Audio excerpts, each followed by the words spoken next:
हम्म तो ratio mixture और pair of enantiomers का मतलब बनना जब एक ही बात होती है तो अब अगला नोट लिखे हुई उसमें जो आपने डायस्ट्रोमर्स लिखा तो उसी का अगला नोट लिखिए, नेक्स्ट नोट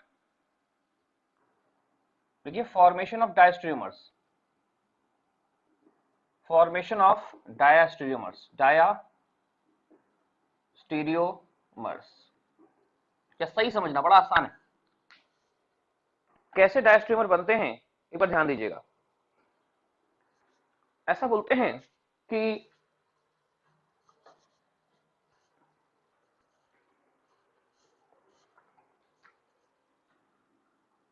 अगर कुछ ऐसा है CH3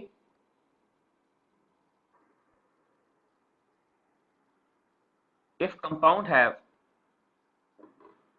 do not have any chiral atom, तब क्या है, ऐसे CH3 ध्यान दीजिए बच्चों, ऐसे लिखते हैं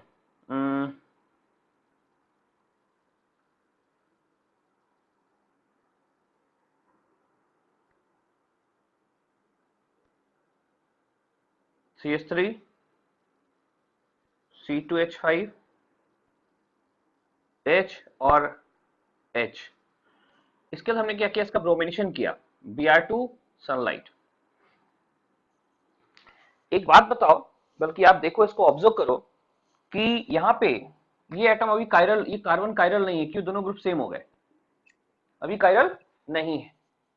लेकिन हम जानते हैं कि सनलाइट में रिएक्शन हो रही तो फ्री रेडिकल मैकेनिज्म से होगी, और फ्री रेडिकल मैकेनिज्म में ये ब्रोमिनेशन जो होता है ये सिलेक्टिव होता है, पहले 3D को रिएक्ट कराएगा, फिर 2D को रिएक्ट कराएगा, फिर प्राइमरी H को रिएक्ट कराएगा। देखिए हमारे पास ये 2DH मौजूद है, ये वाला, तो ये हटेगा, पहले यहाँ कार्बोकटाइन बनेगा कुछ ऐसे, देखिए इधर ऐसा C2H5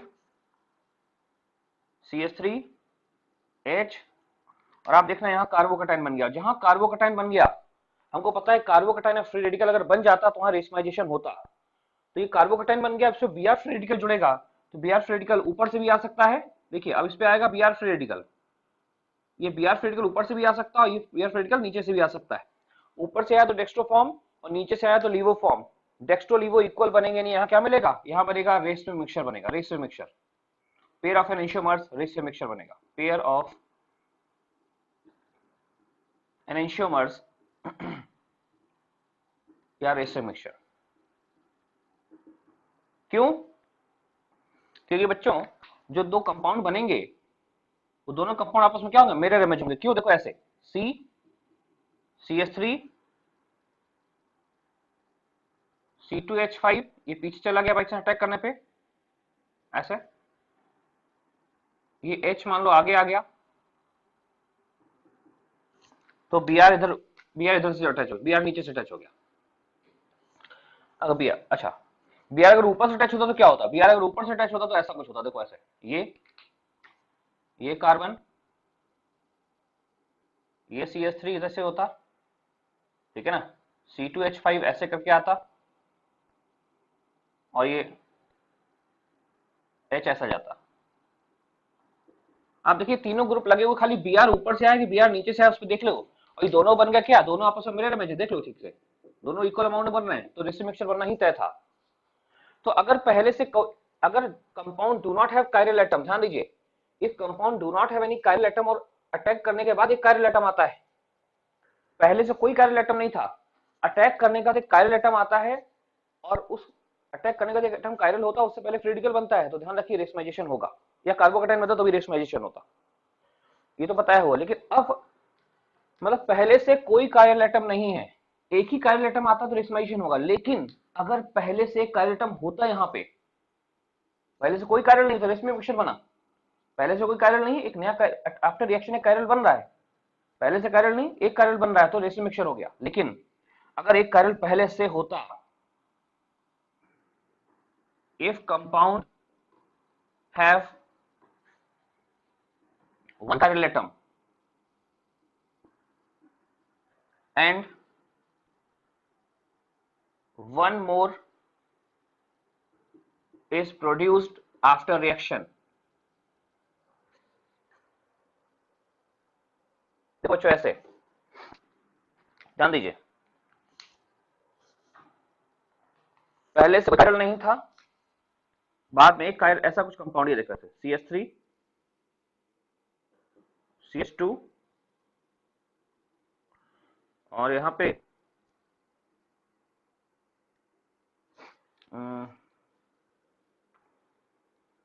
CH3 C2H5 C3H7। ध्यान दो बच्चों एक सेकेंड, ये वाला एटम अभी कायरल है, माइक्रोफोन ऑफ रखें अगर कुछ नहीं पूछना तो। ये वाला एटम कायरल है, देखिए इसमें पहले से एक भी कायरल एटम नहीं था, एक ही कायरल नया बनता है। इसमें क्या है, पहले से एक कायरल है और अगर इसका हम ब्रोमिनेशन कर दें अगर ब्रोमिनेशन कर दें Br2 सनलाइट, तो आप फिर बोलोगे वही कहानी कि ब्रोमिनेशन जो होता है वो सिलेक्टिव होता है, पहले ढूंढेगा 3D है कि नहीं है, फिर 2D की बात करेगा, फिर 1D की बात करेगा। तो हमें लग रहा है ये एल्केन में पढ़ा ना ब्रोमिनेशन, एल्केन का ब्रोमिनेशन पढ़ा होगा लास्ट क्लास में, ब्रोमिनेशन ऑफ एल्केन कैसे होता है। अभी क्या है, ये पहले देखेगा तो हमें क्या लग रहा है कि इसके पास ये काम करते और अच्छा करने के लिए हम ये ग्रुप हटा करके सिंपल ग्रुप लगाते हैं, यहां लगा देते हैं क्लोरीन, यहां लगा देते हैं ब्रोमीन, यहां लगा देते हैं आयोडीन। देखिए बच्चों ये पहले से कायरल था, अब क्या है जब ब्रोमिनेशन होगा तो ब्रोमिनेशन यहाँ तो H है नहीं, जहां पे होगा H यहीं पे है, और यहाँ पे 1 डिग्री H है, यहाँ पे 2 डिग्री H है, तो ऑब्वियसली यहाँ पे अब Br आना चाहेगा, Br यहाँ पे आएगा तो देखो कुछ ऐसा होगा, पहले तो Br होगा तो पहले फ्री रेडिकल बनेगा यहाँ पे, तो CH3 CH फ्री रेडिकल बनेगा ये, और इधर क्या है, यहाँ पे है Cl Br और I। अब इस पे जब Br फ्री रेडिकल आएगा, देखो बच्चों पहले से एक कायरल है और एक नया कायरल बनेगा, क्यों, जब ये अटैक करेगा तो ये आगे से भी अटैक कर सकता है, पीछे से भी अटैक कर सकता है। तो ऐसे केस में जो पुराना वाला कायरल था, जो पुराना कायरल तो एज इट इज रहेगा, जो पहले वाला कायरल था तो एज इट इज रहेगा, उसमें कोई चेंज नहीं आएगा पहले वाले कायरल में। हाँ जो नया कायरल बनेगा, जो नया कायरल बनेगा देखिएगा वो क्या करेगा, उसमें फ्रंट से भी अटैक होगा, बैक से भी अटैक होगा, तो इसका जो प्रोडक्ट हम बनाएंगे ऐसा बनेगा। देखिए ये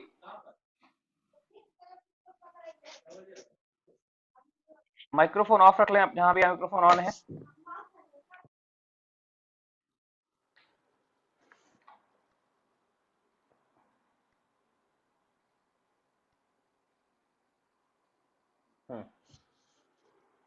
तो हम बात कर रहे थे कि जब अटैक करेगा तो ये होगा, ऐसा कुछ होगा। देखिए ये जो नीचे वाला कायरल था ये तो ऐसा रहा, इसमें कोई फर्क नहीं पड़ेगा, Cl I Br, फिर देखो CH3 Cl I Br, नीचे वाला कार्बन अगर आप देखेंगे तो एज इट इज है, उसमें कोई चेंज नहीं है। लेकिन हाँ जो ऊपर कायरल बनेगा इसमें Br इधर से भी आ सकता है, Br इधर से आएगा, तो ये प्लेनर है, ये रेडिकल प्लेनर, Br ऊपर से भी आएगा, Br नीचे से भी आएगा।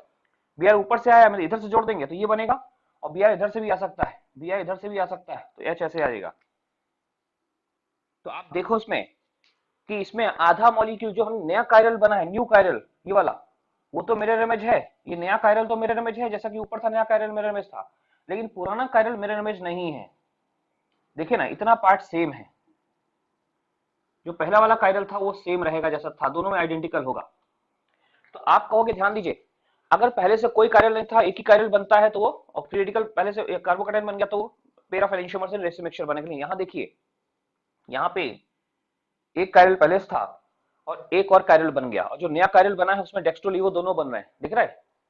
आप इसको चेक करो, यहाँ पे दो कंपाउंड बने हैं, प्रोडक्ट में दो कंपाउंड बने हैं, और दोनों कंपाउंड में मुझे लगता है पूरे पूरे मिरर इमेज नहीं है, आधा मॉलिक्यूल मिरर इमेज है, आधा मॉलिक्यूल मिरर इमेज नहीं है, मतलब आइडेंटिकल है। जब आधा मॉलिक्यूल मिरर इमेज है और आधा आइडेंटिकल है, तो क्या ये पूरे पूरे मिरर इमेज होंगे? पूरे पूरे मिरर इमेज नहीं होंगे, है ना। और ऐसे आइसोमर्स, ऐसे स्टीरियो आइसोमर जो पूरे पूरे मिरर इमेज नहीं होते, उन्हें क्या देते हैं आपस में, डायस्टेरियोमर्स। तो यहाँ इन दोनों का रिलेशन आपस में क्या है, डायस्टेरियोमर। समझ रहे हैं? ऊपर ऊपर रिलेशन क्या है दोनों में, एनेंशियोमर्स। क्यों? एक ही पहले से कोई कायरल है, एक ही कायरल बना, वो दोनों मिरर इमेज बन गए, तो ये एनेंशियोमर्स। पहले से कोई कायरल होता तो एज इट इज रहेगा, वो तो मिरर इमेज बनेगा नहीं, जैसा ये है वैसा ये रहेगा, लेकिन नया जो कायरल बनेगा वो मिरर इमेज बनेगा।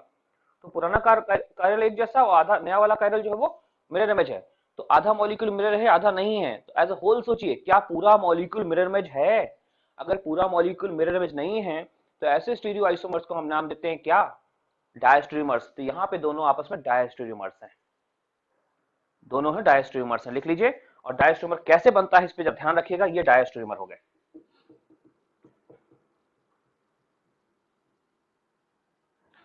तो अब आपको याद क्या रखना है, आपको याद रखना है कि अगर, मैं जो शॉर्ट में है, कि अगर मान लीजिए किसी कंपाउंड में पहले से कोई कायरल एटम नहीं है, सॉरी, किसी कंपाउंड में पहले से कोई कायरल एटम नहीं है और रिएक्शन के बाद एक कायरल आ जाता है, और उस दौरान या तो बीच में फ्री रेडिकल बना था या कार्बोकेटाइन बना था, तो जो नया कायरल बना है वो मिरर इमेज बनेगा, और मिरर इमेज बनेगा ऑब्वियसली एनेंशियोमर्स होंगे वो। पहले से कायरल नहीं, एक ही कायरल रहता है तो एनेंशियोमर्स बनेगा, पहले से एक कायरल, एक नया कायरल बन जाता तो वो डायस्ट्रीमर होंगे, क्योंकि पहले से जो कायरल है वो मिरर इमेज नहीं होगा, वो डायस्ट्रीमर होंगे। ठीक है?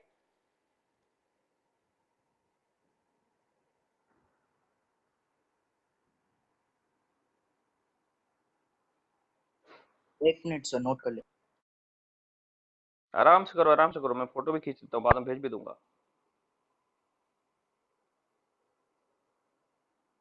और क्लास का टाइम का लिमिट नहीं ना है, 9 बजे 10 बजे 11 बजे तक पढ़ना पड़ो।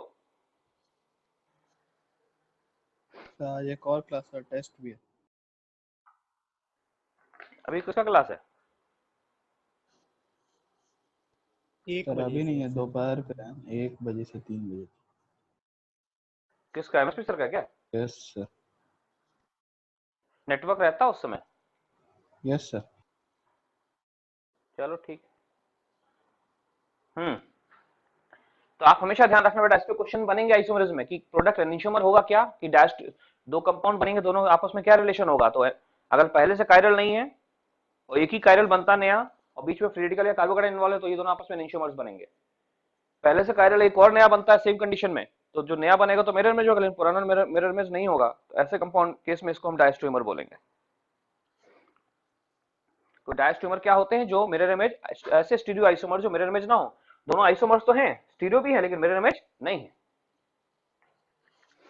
हमेशा ध्यान रखना, सिस और ट्रांस भी डायस्ट्रीमर बोले जाते हैं आपस में, एक ही कंपाउंड का सिस फॉर्म और उसका ट्रांस फॉर्म भी डायस्ट्रीमर बोला जाएगा, क्योंकि वो दोनों मिरर इमेज नहीं होते। सिस और ट्रांस भी मिरर इमेज नहीं होते, तो उनको भी हम डायस्ट्रीमर ही बोलते हैं।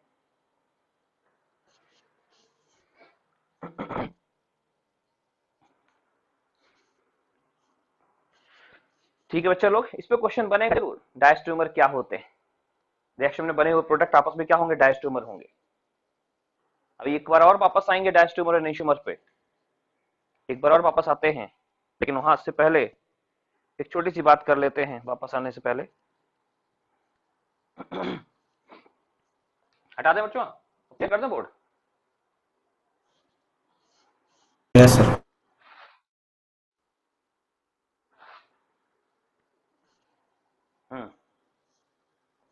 ठीक है।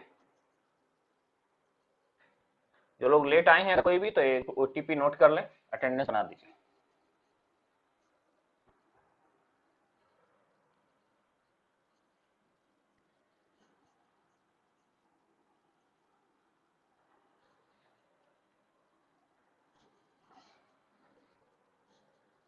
हम्म तो अभी देखिए, write down nomenclature of stereo isomer, sorry optical isomers.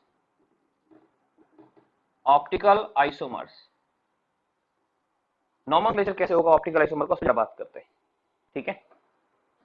तो ऑप्टिकल आइसोमर का नॉमनक्लेचर है, देखिए बच्चों, कई टाइप से नॉर्म देते हैं। पहला टाइप है, जो पहला टाइप का नॉमनक्लेचर है वो होता है small D small L nomenclature. देखो बच्चों, स्मॉल डी, डी फॉर्म जो होता है ना, या डेक्स्ट्रो या इसको प्लस फॉर्म बोलते हैं, और एल फॉर्म जो होता है या लीवो या इसको माइनस फॉर्म बोलते हैं। ध्यान रखना ये डेक्स्ट्रो फॉर्म, ये पीपीएल को, ये पीपीएल जो होता है क्लॉकवाइज घूमता है, पीपीएल जो है वो क्लॉकवाइज घूमेगा, ये पीपीएल को एंटी क्लॉकवाइज घुमाता है। पीपीएल जो है प्लेन ऑफ पोलराइजेशन को एंटी क्लॉकवाइज घुमाता है, एंटी क्लॉकवाइज, है ना। और ध्यान रखना कोई कंपाउंड डेक्स्ट्रो है कि लीवो, ये एक्सपेरिमेंटल होता है, ये हम स्ट्रक्चर देख के नहीं बता सकते, एक्सपेरिमेंटल। तो पहला जो नॉमेनक्लेचर है कैपिटल डी और कैपिटल एल, लिख लीजिए, एक्सपेरिमेंटल होता है, ये एक्सपेरिमेंटल है, इसके लिए हम ये नहीं बता सकते, मतलब स्ट्रक्चर देख के हम नहीं बता सकते कि क्या फॉर्म है, डेक्स्ट्रो है कि सॉरी, स्ट्रक्चर देख के इसको बताना संभव नहीं है, इसको स्ट्रक्चर से नहीं बताया जा सकता, ये एक्सपेरिमेंटली है। कोई कंपाउंड डेक्स्ट्रो है कि लीवो, ये पीपीएल देख के ही बताएंगे, एक्सपेरिमेंट करके ही बताएंगे, तो एक्सपेरिमेंटल नॉमेनक्लेचर है, ठीक है, राइट। देन फिर आता है capital D capital L nomenclature. Capital D capital L nomenclature और स्मॉल डी स्मॉल एल अलग है। कैपिटल डी कैपिटल एल को हम रिलेटिव नॉमेनक्लेचर बोलते हैं, रिलेटिव नॉमेनक्लेचर, ठीक है। इसको स्ट्रक्चर देख के बता सकते हैं, कैसे बताएंगे, देखो जब स्ट्रक्चर दिया हो आपको, स्ट्रक्चर दिया हो इसे, देखिए ऐसे ग्लूकोज का स्ट्रक्चर दिया है, CH2OH CHO OH OH H OH, बच्चों ये ग्लूकोज का स्ट्रक्चर है।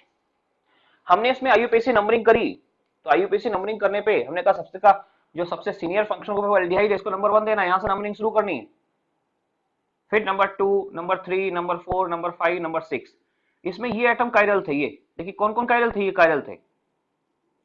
तो जब भी कंपाउंड दिया हो सबसे पहले क्या करिए, उसकी नंबरिंग करिए, आईयूपीएसी नंबरिंग, आईयूपीएसी नाम देने के लिए नंबरिंग क्या होनी चाहिए, और उस नंबरिंग में देखो आखिरी कायरल एटम कौन आता है, आईयूपीएसी नंबरिंग में लास्ट कायरल एटम कौन है, तो एटम नंबर 5 है, 5 नंबर कार्बन जो है ये आईयूपीएसी नंबरिंग में लास्ट कायरल एटम है, आखिरी एटम तो छठा है, लेकिन जो कायरल वाला लास्ट है वो 5वां है। बस इसी लास्ट कायरल एटम को देखना है, आईयूपीएसी नंबरिंग में इस लास्ट कायरल एटम को देखना है, और इस लास्ट कायरल एटम पे देखो ये OH किधर लगा हुआ है, लेफ्ट में है कि राइट में है। अगर ये OH लेफ्ट में होता तो L फॉर्म, और OH राइट में है तो इसको D फॉर्म बोलेंगे, D form,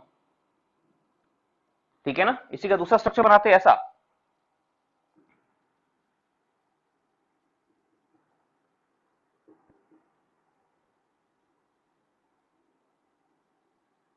OH OH H OH,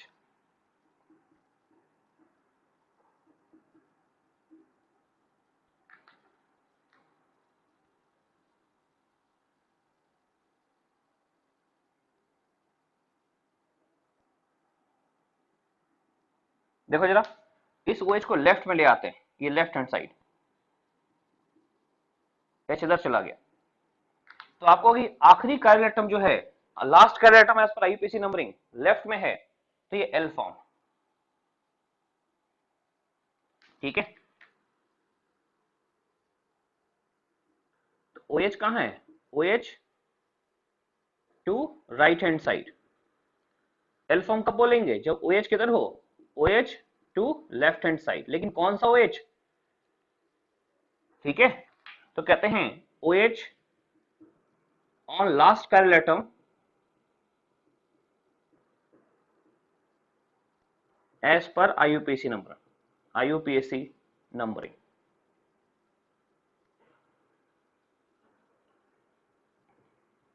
तो देखो बच्चों कैपिटल डी और कैपिटल एक रिलेटिव नॉमेनक्लेचर है। जब भी कंपाउंड दिया है सबसे पहले आपको क्या करना है, सबसे पहले उस कंपाउंड में आपको आईयूपीएसी नंबरिंग करनी है, आईयूपीएसी नंबरिंग करके आखिरी कायरल एटम देखना है, तो OH group on last chiral atom as per IUPAC numbering, तो OH ग्रुप देखना है, लास्ट कायरल एटम पे देखना है आईयूपीएसी नंबरिंग के हिसाब से।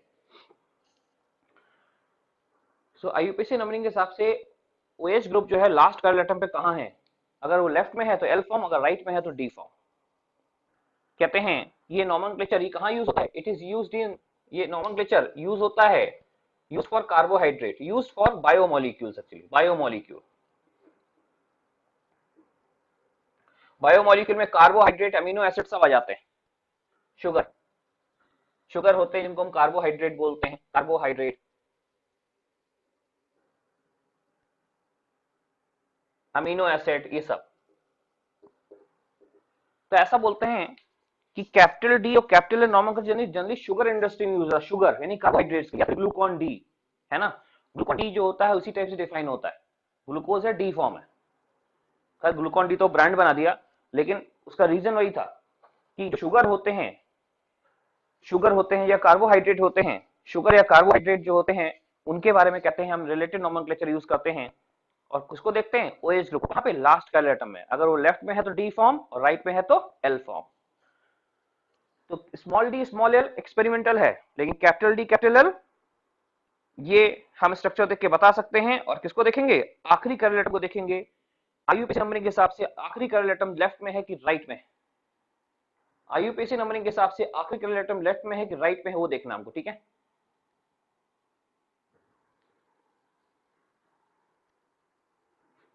Repeat, last capital atom as IUPAC numbering कहां है? लेफ्ट में है कि राइट में?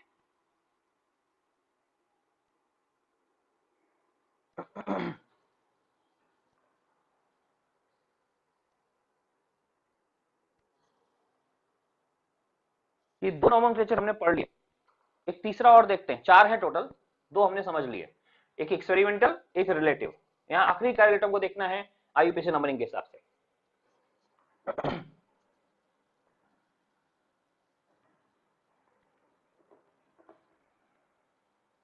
चलिए तीसरा नॉमेनक्लेचर लिखिए, नॉमेनक्लेचर 3। जो तीसरा है उसको बोलते हैं हम लोग एराइथ्रियो, एराइथ्रियो, एंथ्रियो नॉमेनक्लेचर। एराइथ्रियो और थ्रियो दो कंपाउंड थे, उन्हीं के बेसिस पे नॉमेनक्लेचर होता है, इसलिए एराइथ्रियो एंड थ्रियो बोलते हैं। ERYTHREO एराइथ्रियो और THREO थ्रियो। तो एराइथ्रियो एंड थ्रियो देखो ये, लेकिन इसका लिमिटेशन है सिस्टम का, है ना। यूज्ड, ये वैलिड होता है, valid for compound having 2 chiral atom only, 2 chiral atom only, मतलब जिनमें सिर्फ दो chiral atom हो। एक chiral atom होगा तो वहां यूज नहीं होगा, एक से ज्यादा होंगे, दो से ज्यादा होंगे तो भी यूज नहीं होगा। ये एराइथ्रियो और थ्रियो वही यूज होता है जिस कंपाउंड में दो chiral atom हो। दो से ज्यादा chiral atom है तो ये यूज नहीं होता है, सिर्फ दो chiral atom वालों के लिए यूज होता है, दो से ज्यादा के लिए एराइथ्रियो थ्रियो भी यूज नहीं होता है, ठीक है। अब इसमें है क्या?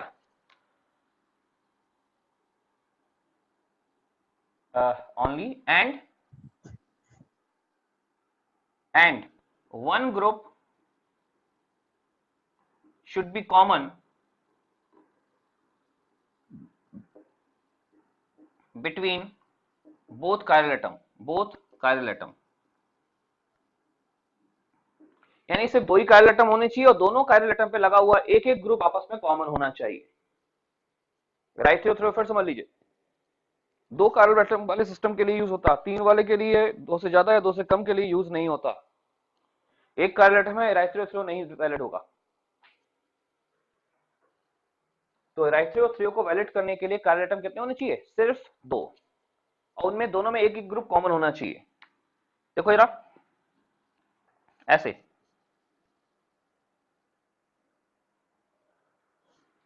ये दो chiral atom है और यहाँ पे भी, मान लो यहाँ पे लगा X Y, यहाँ लगा P और Q,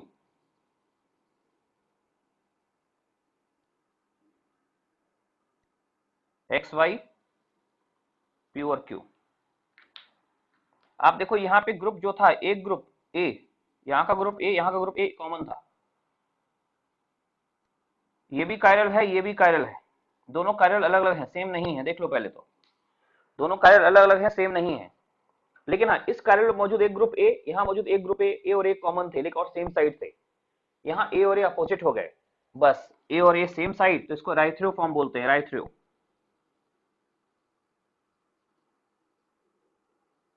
ये दोनों सेम साइड, ठीक है, same side, common group same side, तो erythro, common group same side.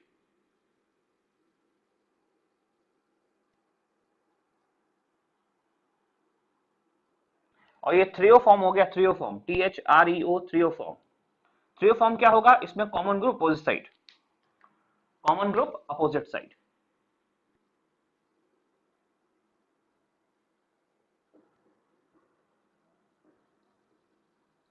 Threo form होता है बेटा, threo form, erythro form, threo form, erythro form, common group same side, common group opposite side, right. तो common group same side, common group opposite side करके define होता है ये, ठीक है। तो हमने 3 सिस्टम पढ़ लिए, तीनों बड़े आसान थे, स्मॉल डी स्मॉल एल यानी रेस्टोलिवो, कैपिटल डी कैपिटल एल यानी रिलेटिव नोमेनक्लेचर, फिर राइथ्रियो और थ्रियो सिस्टम, 2 कायरल एटम, दोनों में ग्रुप एक कॉमन होना चाहिए, common group same side, erythro form, common group opposite side, threo form. Erythro threo भी बड़ा आसान है, लेकिन अभी एक सिस्टम बचा है, काफी यूजफुल भी है,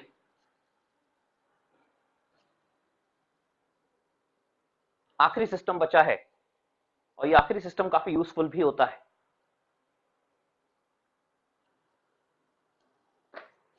कौन सा सिस्टम बचा है, देखिए,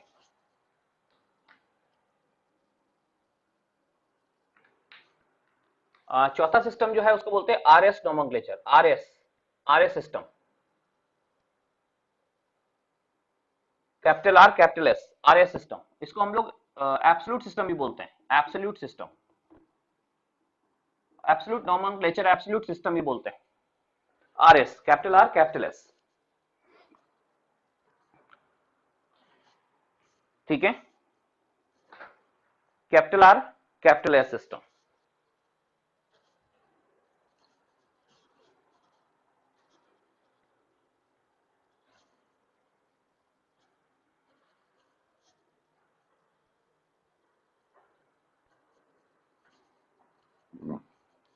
चलिए आरएस में देखते हैं कि इसके कुछ नियम हैं, कुछ स्टेप्स हैं। पहले स्टेप्स लिख लीजिए, मैं सवाल में क्वेश्चन करता चलूंगा। एक वार्निंग आ गई 10 मिनट वाली, ठीक है, इसके बाद 10 मिनट में कहीं ना कहीं डिस्कनेक्ट होगा, तब तक चलिए पढ़ लेते हैं आरएस नोमेनक्लेचर क्या है। देखो बच्चों, सबसे पहले क्या करते हैं, हमको पता करना होता है कि दिया हुआ फॉर्म, दिया हुआ कायरल, ये आरएस सिस्टम हर कायरल एटम को डिफाइन होता है। अगर 2 कायरल हैं तो कायरल 1 आर है की एस, कायरल 2 आर है की एस, हर एक कायरल एटम अलग अलग आर और एस डिफाइन होता है, ठीक है। यहाँ कंपाउंड नहीं होता है, आरएस कंपाउंड नहीं होता, आरएस हर एक chiral atom, each chiral atom either is R form और इज एस फॉर्म, तो ईच कायरल एटम आर है की एस उसके लिए डिफाइन होता है, हर एक कायरल एटम के लिए, कायरल एटम आर है कि कायरल एटम एस है, ठीक है। तो लिखिए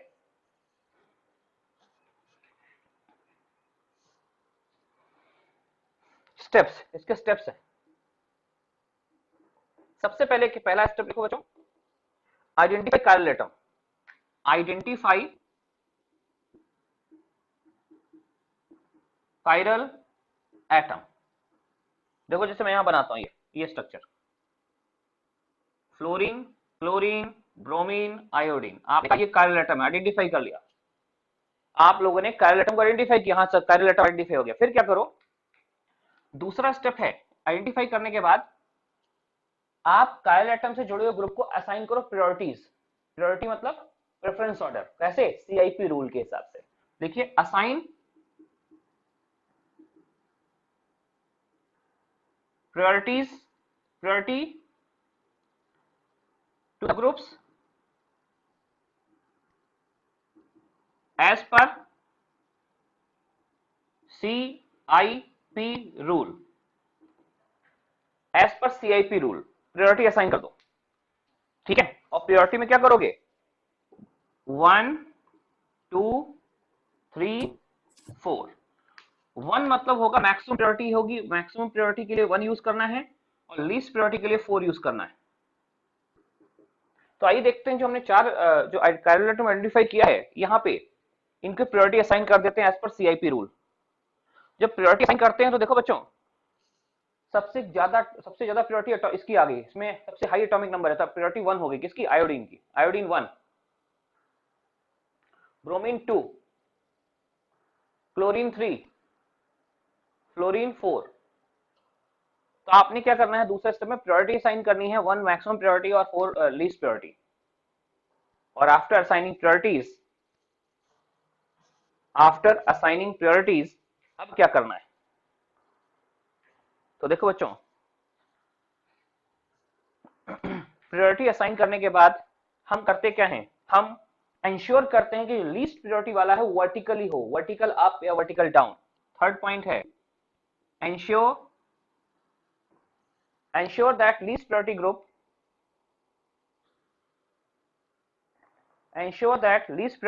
is in vertical position. Ensure that least priority group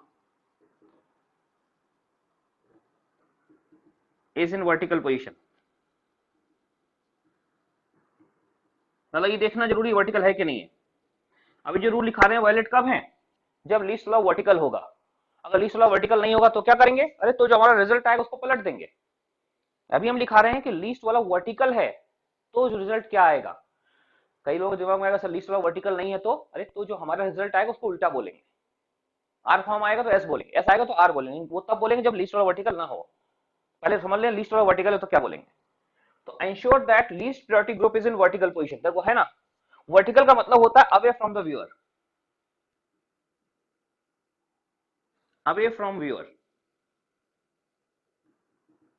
याद करिए हम लोगों ने जो पढ़ा था ना, क्या कहते हैं, फिशर प्रोजेक्शन, तो हमने कहा था ना जो वर्टिकल ग्रुप होते हैं अवे, वो अवे फ्रॉम द व्यूअर होते हैं, vertical group away from the viewer होते हैं, हॉरिजॉन्टल ग्रुप टुवर्ड्स व्यूअर होते हैं, vertical away, horizontal towards.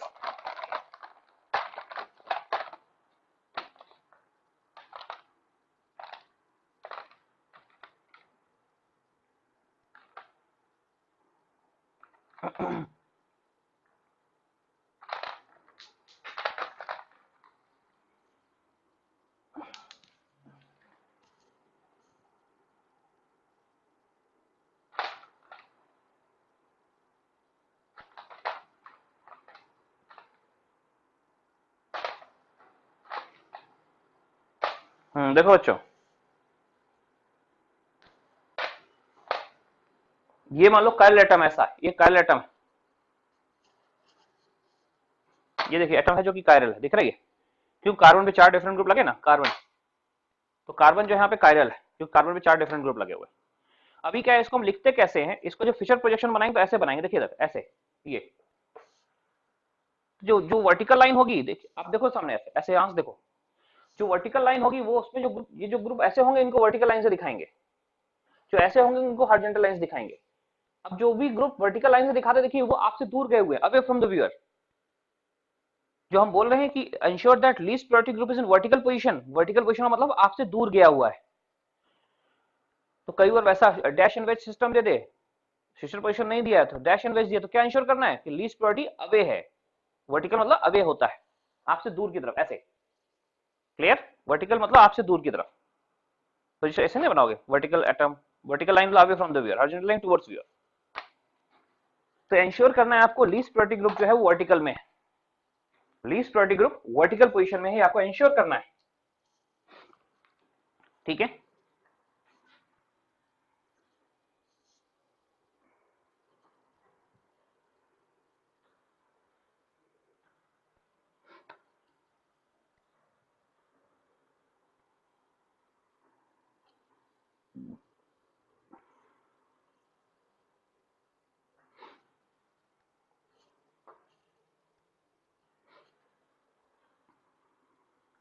Sir hmm, sir sir higher priority group के लिए सर कोई रेस्ट्रिक्शन नहीं है कि कोई वर्टिकल हो रिस्ट्रिक्शन या नहीं है, नहीं नहीं, लीस्ट प्रायोरिटी के लिए रिस्ट्रिक्शन है, वर्टिकल होना चाहिए, हायर के लिए कोई रिस्ट्रिक्शन, किसी एक को रिस्ट्रिक्ट कर दूसरा अपने आप रिस्ट्रिक्ट हो गया ना, यस सर। रिस्ट्रिक्शन सिर्फ लीस्ट पे लगाया गया, ठीक है ना। वो भी स्टेप्स हैं, नॉमेनक्लेचर है, नियम बनाए गए, ऐसे सही नाम आएगा, ठीक है, ऐसे लिए एब्सोल्यूट बोलते हैं। ये रूल फॉलो करो, उसको और किसी चीज से मतलब नहीं है। Yes, sir. अच्छा, अब क्या करते हैं बच्चों, तीसरे पॉइंट के जो चौथा पॉइंट होता है, पॉइंट नंबर 4, चौथा पॉइंट है इसमें कि now hide least priority group, hide least priority group, यानी लीस्ट प्रायोरिटी ग्रुप उसको आप छुपा दीजिए, हाइड कर दीजिए। तो हाइड कर दीजिए मतलब देखो ना, लीस्ट प्रायोरिटी ग्रुप हम इमेजिन करते हैं हमारे पास है ही नहीं, उसको हम छुपा देते हैं, है ही नहीं, दिख ही नहीं रहा हमको, हमारे लिए उसको इग्नोर कर दीजिए, ठीक है ना। हाइड जो लीस्ट प्रायोरिटी ग्रुप उसको इग्नोर करते हुए अब क्या करेंगे, इसको हाइड करो एंड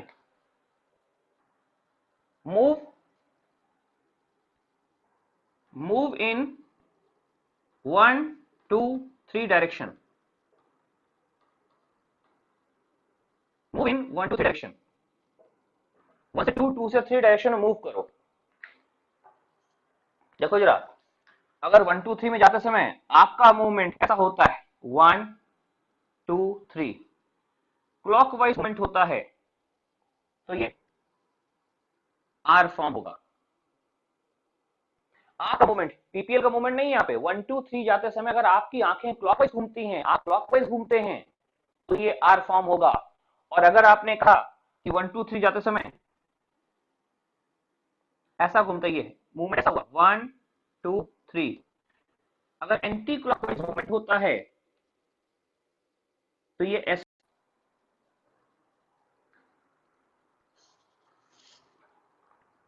हाँ जी, तो हम जो डिस्कशन कर रहे हैं उस पे आते हैं फिर से।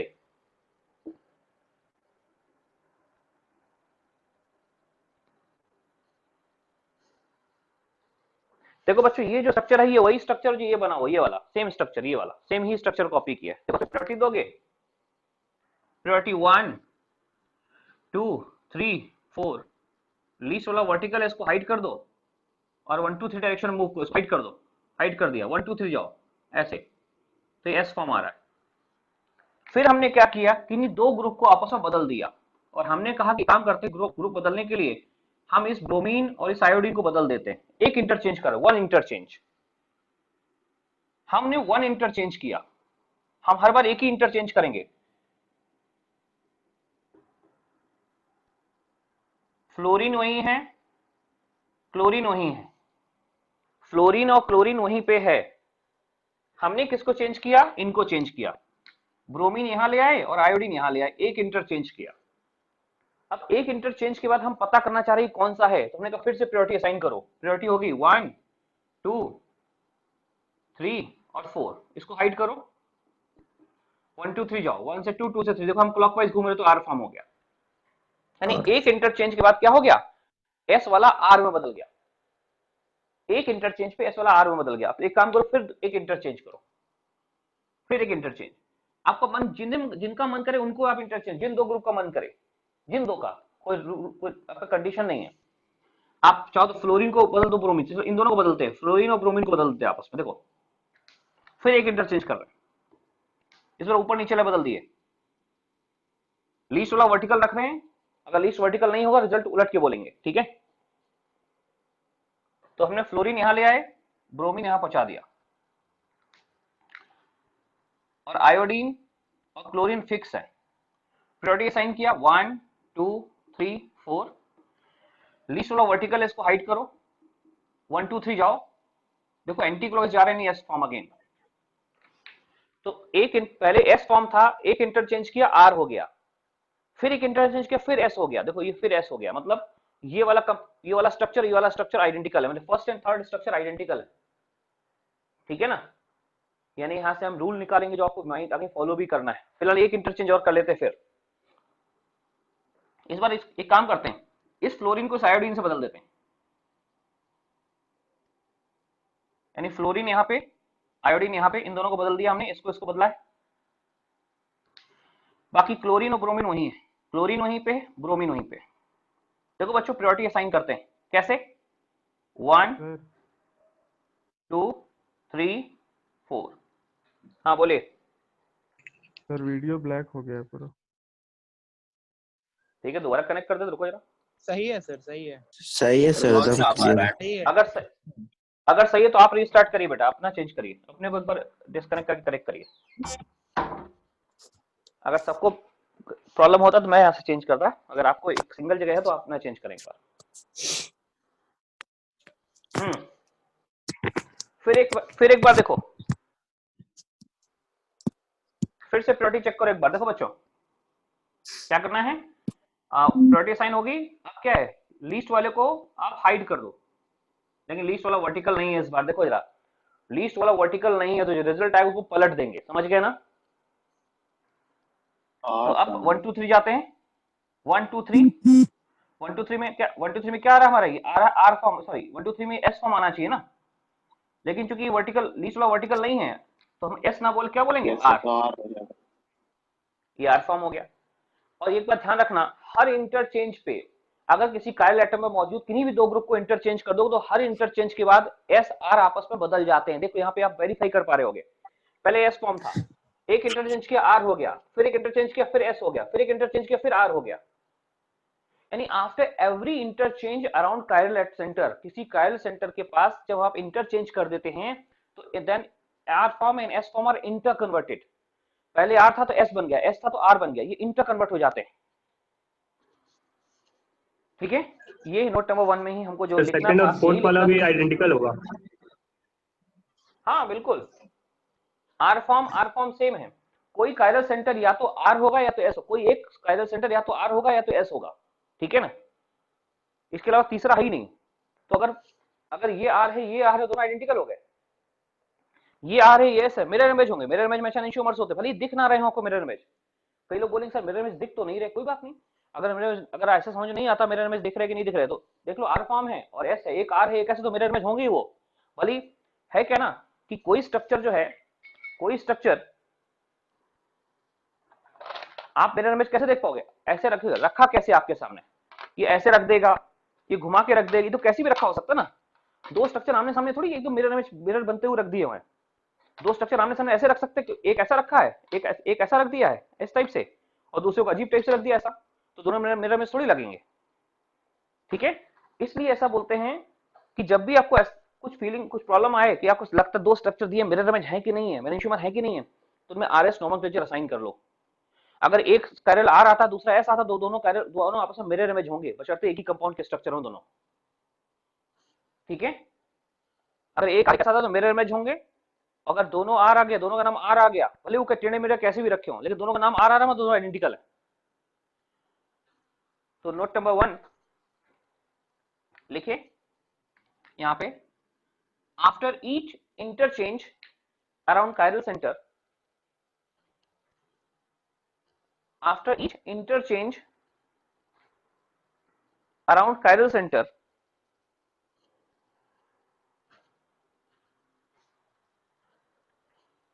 after each interchange around chiral center, R form and S form are interconverted. R form and S form are interconverted.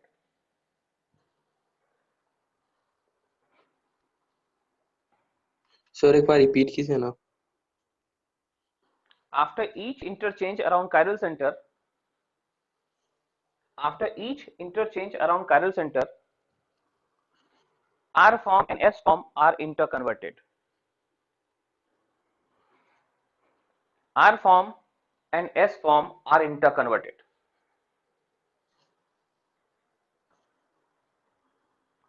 After each interchange around chiral center, R form and S form are interconverted. और ये example आपने लिख लिया, और उसका एक और ऐसे लिख दे, R फॉर्म और S फॉर्म।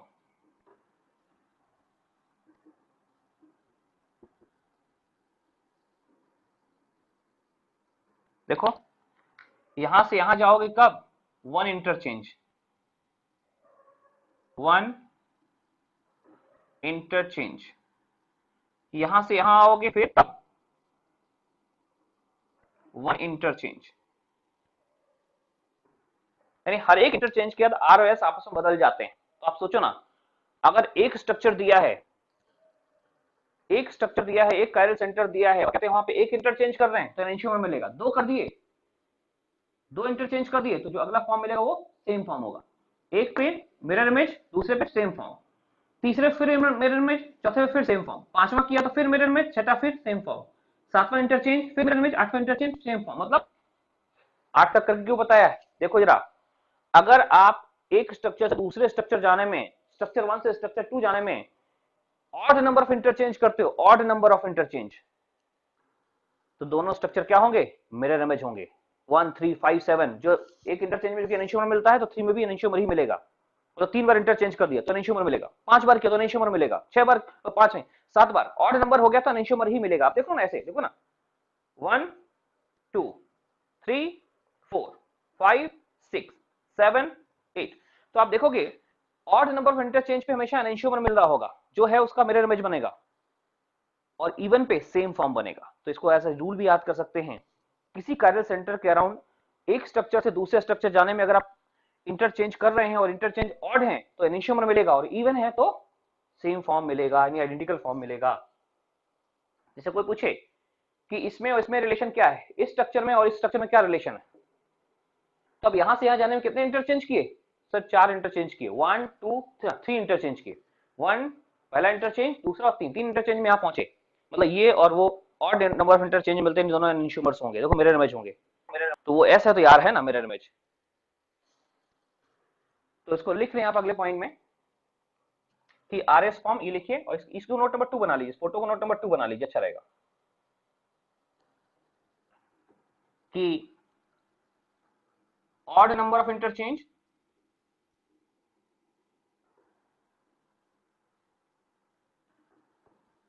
ऑड नंबर में क्या मिलेगा? 1 3 5 7, इसमें मिलेगा एनेंशियोमर्स। उस कायरल का एनेंशियोमर होगा, कायरल एटम का, for atom, enantiomer for atom, not compound नहीं, फॉर एटम।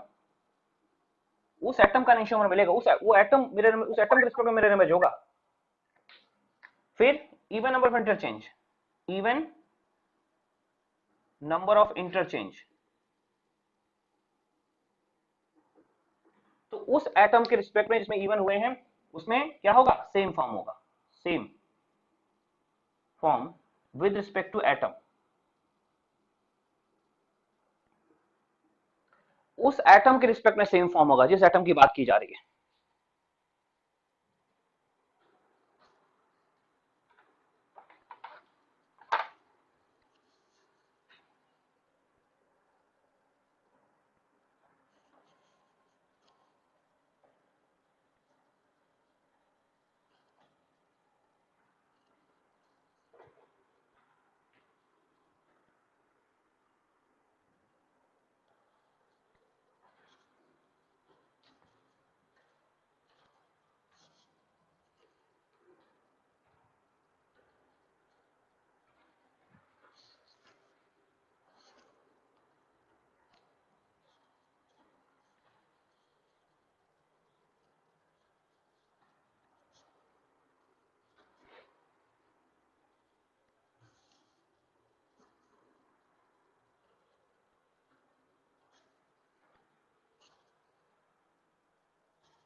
इसको फोटो खींचने पर कोई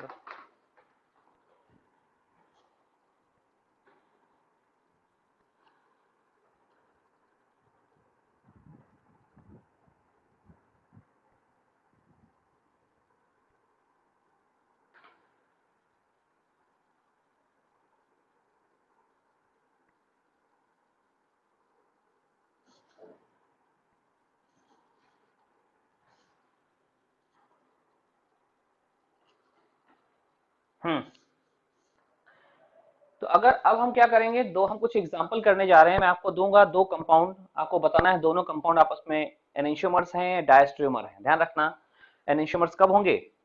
जब एक कंपाउंड में किसी कायरल को देख रहे हो, वो कायरल आर है, दूसरे कायरल एस है, तो आइए जरा चेक करते हैं आ रहे हैं एस है। तो लिखिए question, find relation between following compound, find relation between following compound, bracket में एनेंटियोमर और डायस्टेरियोमर, एनेंटियोमर और डायस्टेरियोमर और होमोमर, होमोमर मतलब सेम, एनेंटियोमर, डायस्टेरियोमर और होमोमर, होमोमर का मतलब होता है आइडेंटिकल। पहला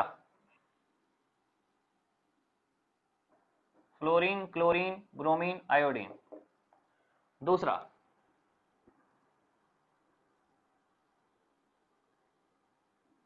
फ्लोरीन, ब्रोमीन या फ्लोरीन, ब्रोमीन, क्लोरीन, आयोडीन। हाँ, पूछता है इन दोनों में क्या रिलेशन है आपस में। तो पहला तरीका क्या है, सर पता करो आ रहे केस है। पहला तरीका यही है, 1 2 3 4, लीस्ट वाला वर्टिकल हाइड करो, 1 2 3 जाओ, एंटी क्लॉकवाइज कभी जा रहे हैं, लीस्ट वाला वर्टिकल है तो एस फॉर्म। इसको चेक करते हैं,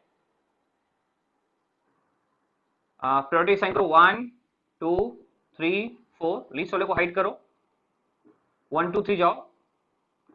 ये क्लॉकवाइज मिल रहा है, क्लॉकवाइज में आर फॉर्म होता है, लेकिन वो तब होता है लीस्ट वाला वर्टिकल हो, लीस्ट वाला वर्टिकल नहीं तो आर आ रहा है, आपको चेंज कर एस बोलेंगे। क्या लग रहा है, ये भी एस, ये भी एस, दोनों फॉर्म एस आ रहे हैं, नहीं दोनों आपस में क्या है, आइडेंटिकल है, दीज आर होमोमर। यहाँ हमारा आंसर होगा होमोमर।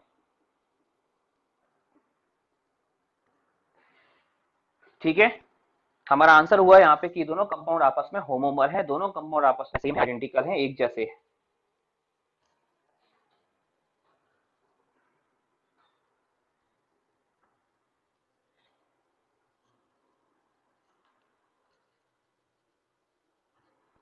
फिर देखो, अच्छा एक तरीका और भी तो था, आपने आर एस नहीं लगाते तो भी हो जाता, देखो सेम कंपाउंड फिर से कॉपी कर रहे हैं, fluorine, bromine, iodine, chlorine, bromine, fluorine, iodine, chlorine. देखो बच्चों, अब ये कायरल जो है, ये कायरल दोनों सेम है कि दोनों मिरर इमेज है, वही क्वेश्चन वाला कॉपी है, आंसर तो जानते हैं होमोमर है ना। लेकिन क्या कहते हैं, अब कहते हैं दोनों में रिलेशन क्या है, एक तो तरीका ऊपर वाला हो गया, आर एस पता कर लो, दोनों आर आर आ गए सेम, एस आ गए सेम, एक आर एक एस आ गया तो मिरर इमेज। दूसरा तरीका क्या है, सर हम पता करते हैं इस कंपाउंड से इस कंपाउंड जाने में कितने इंटरचेंज करने पड़ेंगे, कितने इंटरचेंज, क्वेश्चन मार्क रहेगा, कितने इंटरचेंज। अगर हमने इंटरचेंज यहां स्ट्रक्चर 1 से स्ट्रक्चर 2 जाने में हमने ऑड नंबर ऑफ इंटरचेंज किए, दोनों मिरर इमेज होंगे। अगर स्ट्रक्चर 1 में स्ट्रक्चर 1 से 2 जाने में इवन नंबर ऑफ इंटरचेंज किए तो दोनों सेम होंगे, ऑड में दोनों मिरर इमेज होंगे, इवन में दोनों सेम होंगे, ऑड इवन। देखो जरा, मुझे लगता है पहले तो अगर इन दोनों को इंटरचेंज कर दें, इन दोनों को, तो ये बन जाएगा, है ना। ये देखो जरा, इन दोनों को इंटरचेंज कर दो आपस में, तो लगता है एक ये यहां से यहां चले गए, लेकिन एक ये तो एक इंटरचेंज हुआ, इस इनको आपस में इंटरचेंज करने पे, इनको आपस में इंटरचेंज करने पे ठीक है, ये बन गया। लेकिन अभी देखो यहाँ पे क्लोरीन है, यहाँ पे आयोडीन है, तो मुझे लगता है एक इंटरचेंज और करना पड़ेगा, एक इंटरचेंज इनका इनका भी करना पड़ेगा। अगर इनका इनका इंटरचेंज कर दो, देखो लगा, अब मुझे लगता है एक बार इनको इंटरचेंज करो, एक बार इनको इंटरचेंज करो, दो इंटरचेंज में यहां से वहां चले जाते हैं, है ना। दो इंटरचेंज में यहां से वहां चले गए, इसका मतलब हो गया कि even number of interchange, even number मतलब वही फॉर्म वापस आ गया, दोनों आइडेंटिकल हैं। Clear.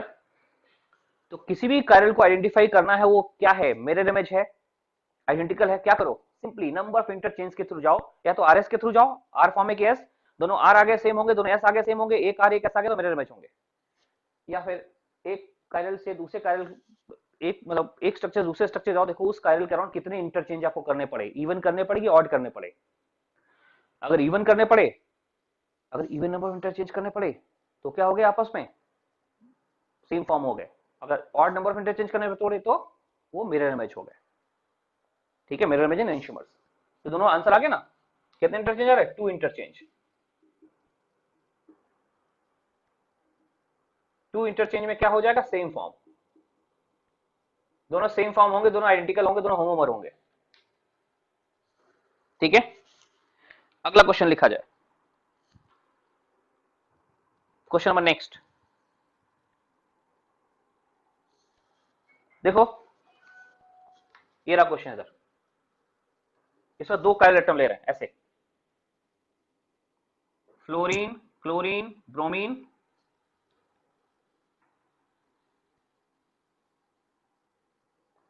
Fluorine, chlorine, bromine, hydrogen, deuterium, tritium. एक स्ट्रक्चर ये हो गया। दूसरा स्ट्रक्चर ये रहा,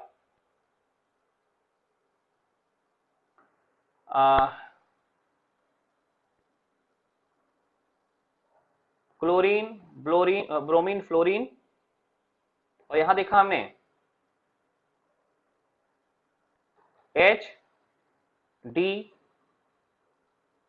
नहीं एच टी लिखो और डी। अब कोई पूछे कि स्ट्रक्चर 1 और स्ट्रक्चर 2 में आपस में क्या रिलेशन है, हमें आपस में रिलेशन बताना है बच्चों। स्ट्रक्चर 1 स्ट्रक्चर 2 में रिलेशन बताना है, 1 और 2 में क्या रिलेशन होगा।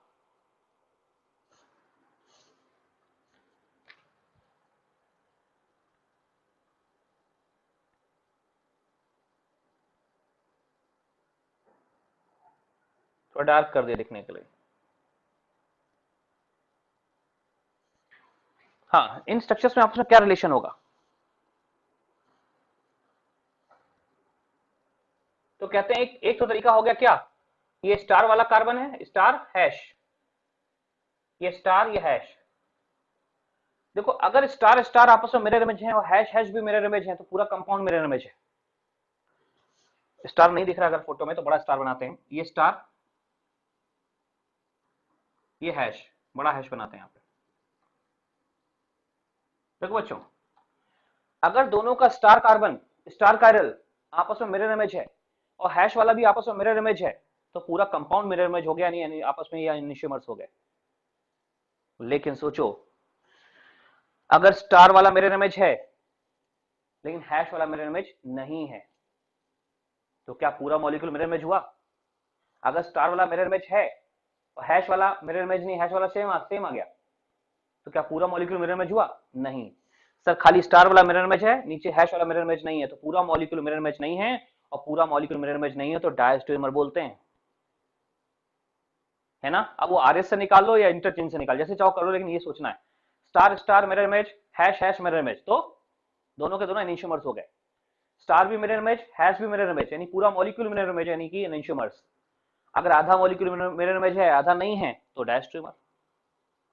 ठीक है, और मान लो स्टार भी सेम आ गया, हैश भी सेम आ गया, मतलब स्टार से स्टार जाने में इवन इंटरचेंज किए, हैश से हैश जाने में इवन इंटरचेंज किए, दोनों सेम आ गए, तो कंपाउंड आइडेंटिकल हो गए, होमोमर हो गए। तो देखो क्या आसान है, मर्जी आपकी। अगर आपको लगता है आरएस नॉमेनक्लेचर से आसान है तो वो कर लो, अगर लगता है इंटरचेंज हम ज्यादा अच्छा सोच पाते हैं, मेरे ख्याल में तो इंटरचेंज ज्यादा अच्छा रहता है, बिना दिमाग लगाए, कोई प्रायोरिटी ऑर्डर नहीं, सीधे देखो कि स्टार से यहाँ में कितने इंटरचेंज होंगे। तो देखो जरा, मुझे लगता है इन दोनों स्ट्रक्चर्स में ये तो अपनी जगह फिक्स है ना, हमने खाली इनको इंटरचेंज किया यहाँ पे, एक ये स्टार वाला जो है ना वन इंटरचेंज, इस स्टार से इस स्टार जाने में एक इंटरचेंज हो रहा है, यहां से यहाँ एक इंटरचेंज, वन इंटरचेंज। इसका मतलब स्टार वाला मिरर इमेज हो गया। हैश वाला चेक करते हैं, हैश में बच्चों ये डी तो फिक्स है, क्या किया एच और टी, इन दोनों एच और टी को इंटरचेंज किया, यहां भी एक इंटरचेंज हो रहा है, वन इंटरचेंज।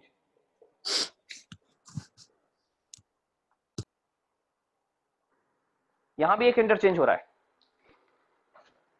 ठीक है, तो एक स्टार वाला भी एक इंटरचेंज हो रहा है, हैश वाला भी इंटरचेंज, नहीं स्टार वाला भी मिरर इमेज है, हैश वाला भी मिरर इमेज, यानी पूरा कंपाउंड मिरर इमेज, यानी आपस में एनिशियोमर्स हो गए। अगर सिर्फ स्टार वाला मिरर इमेज होता, हैश वाला नहीं होता तो आधा ही मॉलिक्यूल मिरर इमेज है, क्या हो जाते हैं डायस्टेरियोमर्स। ऐसे बहुत से क्वेश्चन मिलेंगे जहां फंस जाओगे, सर आरएस नोमेनक्लेचर कैसे करें, क्या करें आरएस, कैसे कर पाएंगे आरएस। ठीक है, तो आरएस अगर नहीं करना है, क्योंकि आरएस करोगे तो इसका आरएस इसका आरएस इसका आरएस इसका 4 बार आरएस सोचना पड़ेगा, है ना, समय लगेगा। कम समय में करना तो इंटरचेंज, कम समय में इंटरचेंज ही एक ऑप्शन है आपके पास, राइट। कम समय में करना है इंटरचेंज सोचना है, तो अगर आप इंटरचेंज सोचोगे तो क्वेश्चन कम समय में हो जाएगा। तो इसमें कितना और टाइम मैटर्स एग्जाम में। बेटा टोटल इंटरचेंज से मतलब नहीं है, इंटरचेंज हमेशा किसी कायरल के रिस्पेक्ट में सोचते हैं, टोटल को इवन ऑड नहीं सोचते हैं। इस कायरल स्टार कायरल से स्टार कायरल जाने में कितने इंटरचेंज किए वो इसके लिए अलग से डिफाइन होंगे, इसके लिए अलग से डिफाइन। टोटल इंटरचेंज जोड़ के मत देखना कभी, नहीं सर टोटल जोड़ते सारे इवन आ रहे, उससे मतलब नहीं, वो कोई रिजल्ट नहीं देगा। हमेशा इंटरचेंज किसी एक पर्टिकुलर कायरल सेंटर के अराउंड ही सोचे जाते हैं। सर इसको एक और फिर से एक्सप्लेन क्यों, क्या समस्या है, समस्या बताओ अलग जल्दी से। इवन और इंटरचेंज एक्सप्लेन करने को बात क्या है इसमें, यहां से वहां जाने में इवन इंटरचेंज हो रहा है कि और इंटरचेंज हो रहा है, ये तो आप खुद सोचो एक बार। कि या तो जैसे हमने इस क्वेश्चन जैसे इस क्वेश्चन में किया था, एक आरएस निकाल के किया था वैसे करो, या फिर इंटरचेंज करके वैसे वैसे किया। आपके पास दोनों ऑप्शन है कि स्टार और स्टार को चेक करना है सेम है कि मिरर इमेज, तो ऐसे चेक कर लो स्टार और स्टार के लिए, इसका स्टार उसका स्टार मिरर इमेज है कि नहीं है ना, या इवन ऑड से कर लो। हमें लगता है इस स्टार से उस स्टार जाने में एक इंटरचेंज में हो जाता है नहीं मिरर इमेज, इस हैश से उस हैश जाने में एक इंटरचेंज में हो जाता है नहीं, वो भी मिरर इमेज, यानी स्टार भी मिरर इमेज, हैश भी मिरर इमेज, यानी पूरा मॉलिक्यूल मिरर इमेज। और पूरा मॉलिक्यूल मिरर इमेज यानी एनेंशियोमर्स, पूरा मॉलिक्यूल मिरर इमेज मतलब एनेंशियोमर्स। ठीक है, आधा मॉलिक्यूल मिरर इमेज है आधा नहीं है तो डायस्ट्रोमर, पूरा ही मिरर इमेज नहीं है, पूरा ही सेम है, ठीक है ना, तो आइडेंटिकल। तो तीन ही काम है, या तो मिरर या तो एनेंशियोमर्स या डायस्ट्रोमर्स या आइडेंटिकल, एनेंशियोमर्स डायस्ट्रोमर्स आइडेंटिकल। आप तो तीनों चीज समझ चुके हैं। जब भी क्वेश्चन दिया जाएगा आपको, मैं फिर बोल रहा हूं, ये क्वेश्चन को बिल्कुल स्टैंडर्ड मान के चलो कि दो स्ट्रक्चर में रिलेशन निकालना है, या तो आर एस नोमेनक्लेचर सोच लो, दोनों आर आ गए सेम हो गए, दोनों आर एस हो गए वो कायरल सेम हो गए, लेकिन एक आर एक एस आ गया तो मिरर इमेज होंगे। या फिर यहां से आ जाने में कितने इंटरचेंज हो रहे हैं वो देख लो, इवन नंबर ऑफ इंटरचेंज में पहुंच गए तो दोनों आइडेंटिकल होंगे, तो वो कायरल दोनों कायरल आइडेंटिकल होंगे, मॉलिक्यूल नहीं, हम कायरल एटम की बात करते हैं, दोनों कायरल एटम आइडेंटिकल होंगे। अगर इवन है ऑड है तो दोनों मिरर इमेज होंगे। ठीक है, यहाँ दो दो कायरल थे तो कायरल 1 के बारे में अलग से सोचना है, कायरल 2 के बारे में अलग से सोचना है, इवन ऑड या फिर आरएस जो भी सोचना, कायरल 1 कायरल 2 के लिए अलग अलग सोचना है। ठीक है, कायरल 1 के लिए अलग, कायरल 2 के लिए अलग। देना होता तो किसको देते? बेटा ये तो सीआईपी रूल से डिसाइड करेंगे ना किसको प्रायोरिटी देनी है हमको। से ये जो हाइड्रोजन वाला priority- पूरा ग्रुप है फर्स्ट कायरल के लिए हो सकता है ना, जिसका मास ज्यादा। अरे अरे आप सीआईपी रूल में क्या करते हैं, पहले डायरेक्ट कौन कौन सा एटम जुड़ा उसको देखो, की एटम देखो, की एटम, अगर की एटम सेम आ गया उसका अगला वाला चेक करो, इसमें प्रॉब्लम क्या है। यहाँ की एटम कौन है, देखिए यहाँ पे क्लोरीन है, यहाँ फ्लोरीन है, यहाँ ब्रोमीन है, इधर से इधर की एटम कार्बन है, पहले की एटम चेक करो, कार्बन वैसे लीस्ट प्रायोरिटी है, ठीक है ना। हमें एसडीटी बाद पहले यहाँ कार्बन देखना है, इसके अगर इसके बारे में सोच रहे हैं तो इससे जुड़े हुए कार्बन कौन से हैं, फ्लोरीन ब्रोमीन क्लोरीन और नीचे कार्बन, तो प्रायोरिटी कार्बन की लिस्ट होगी, ठीक है ना। प्रायोरिटी के लिए आप हमेशा सीआईपी रूल को ही देखें। Yes sir. पहले की एटम देखो, की एटम सेम है उसका नेक्स्ट एटम, वो भी सेम होगा उसका नेक्स्ट एटम, जैसे सीआईपी रूल था वैसे प्रायोरिटी डिसाइड करो।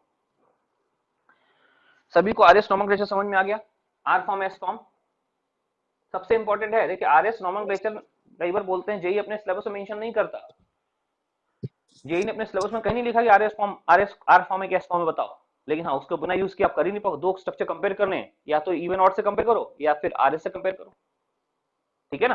तो आरएस नोमेनक्लेचर जो है भले ही जेई ने अपने सिलेबस में नहीं रखा है, लेकिन इसके बिना क्वेश्चंस नहीं होंगे, करना ही पड़ेगा आपको, क्वेश्चंस के बीच में कहीं ना कहीं आ ही जाएगा ये। सर होमोमर और डायस्टेरियोमर को कैसे पहचानेंगे कि होमोमर है या डायस्टेरियोमर? बेटा होमोमर तो सेम हो गया ना, जैसे मान लो इस स्टार से स्टार जाने में ये दोनों स्टार आइडेंटिकल हो गए, मतलब ये भी आर हो गया ये भी आर हो गया, हैश भी क्या हुआ, ये भी एस है ये भी एस है, तो स्टार स्टार सेम है, हैश हैश सेम है, यानी पूरा मॉलिक्यूल सेम है, और पूरा मॉलिक्यूल सेम है तो होमोमर हो गया ना। जितने कायरल एटम है सबको अलग अलग सोचना है, सारे कायरल अगर सेम आ गए तो होमोमर, और अगर कोई भी एक कायरल सेम नहीं आया तो पूरा मिरर इमेज नहीं होगा तो डायस्ट्रीमर। सारे कायरल तीन ही केस है, या तो सारे कायरल आइडेंटिकल आ गए तो होमोमर, अगर सारे कायरल इसका हर कायरल उसके संग मिरर इमेज आ गया तो एनेंशियोमर्स, या तो आइडेंटिकल हो गया तो होमोमर, या फिर इसका हर कायरल इसके करस्पॉन्डिंग कायरल के संग मिरर इमेज है तो एनेंशियोमर्स। और कोई भी एक कायरल अगर मिरर इमेज नहीं है, कोई भी एक कायरल मिरर इमेज नहीं है, बाकी सब हैं तो फिर diastereomer. Yes sir. Sir inversion और रिटेंशन किसको बोलते हैं? क्या चीज? इन्वर्जन और रिटेंशन। बेटा Inversion और retention। तो मैं हाँ हाँ, वो तो अभी आएगा ना हल्का हेलाइड में, SN1 SN2 मैकेनिज्म में आएगा, इन्वर्जन हो रहा है कि रिटेंशन हो रहा है।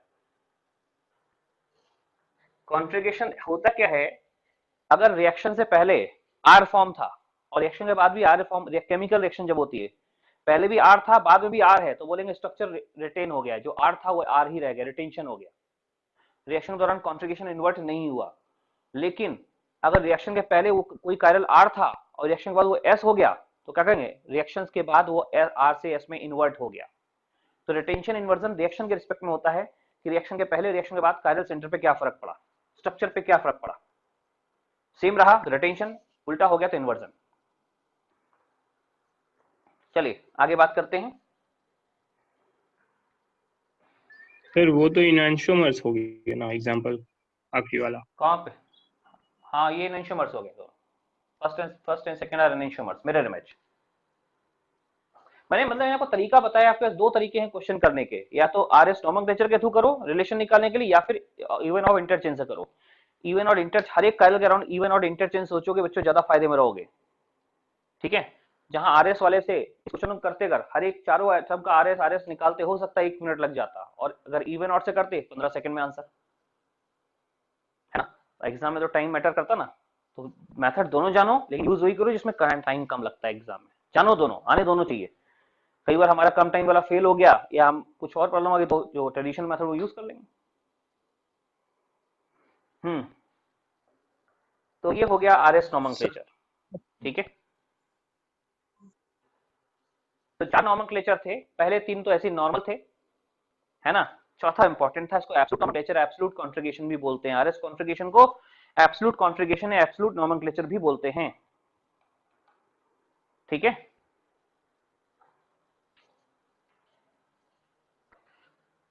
अच्छा आपने कायरल सेंटर सुना है, कायरल सेंटर, कायरल एटम सुना है ना सभी ने, मैं नहीं बताया कायरल एटम क्या होता है। एक sp3 हाइब्रिड एटम, एक sp3 हाइब्रिड एटम जिसमें 4 डिफरेंट ग्रुप लगे हो, है ना। एक sp3 हाइब्रिड एटम जिसमें 4 डिफरेंट ग्रुप लगे, उनमें एक लोन पेयर भी होता है, उसको हम कायरल एटम बोलते हैं, है ना। अब हम आपको बताएंगे pseudo chiral atom. Pseudo chiral atom लिखिए, लिखा जाए pseudo chiral centre, pseudo chiral centre, ये क्या होता है, शॉर्ट में बोलते हैं PCC, pseudo chiral centre, short में पीसीसी बोलते हैं इसको।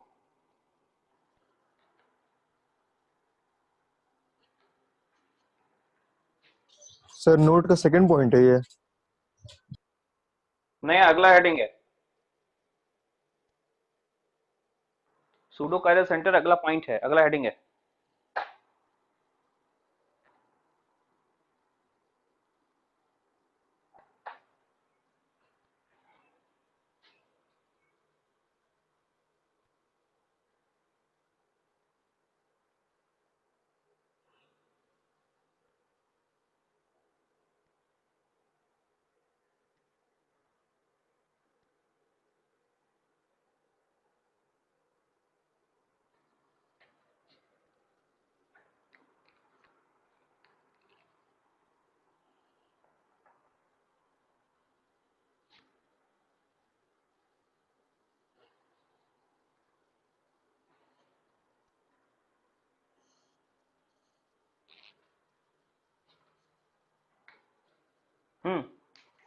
देखो सूडो कायरल सेंटर क्या होता है, सूडो कायरल सेंटर बड़ा आसान है, कहते हैं एक कार्बन एटम होना चाहिए, एक एटम होना चाहिए, कार्बन है कुछ भी हो, इसमें 4 ग्रुप लगे होने चाहिए,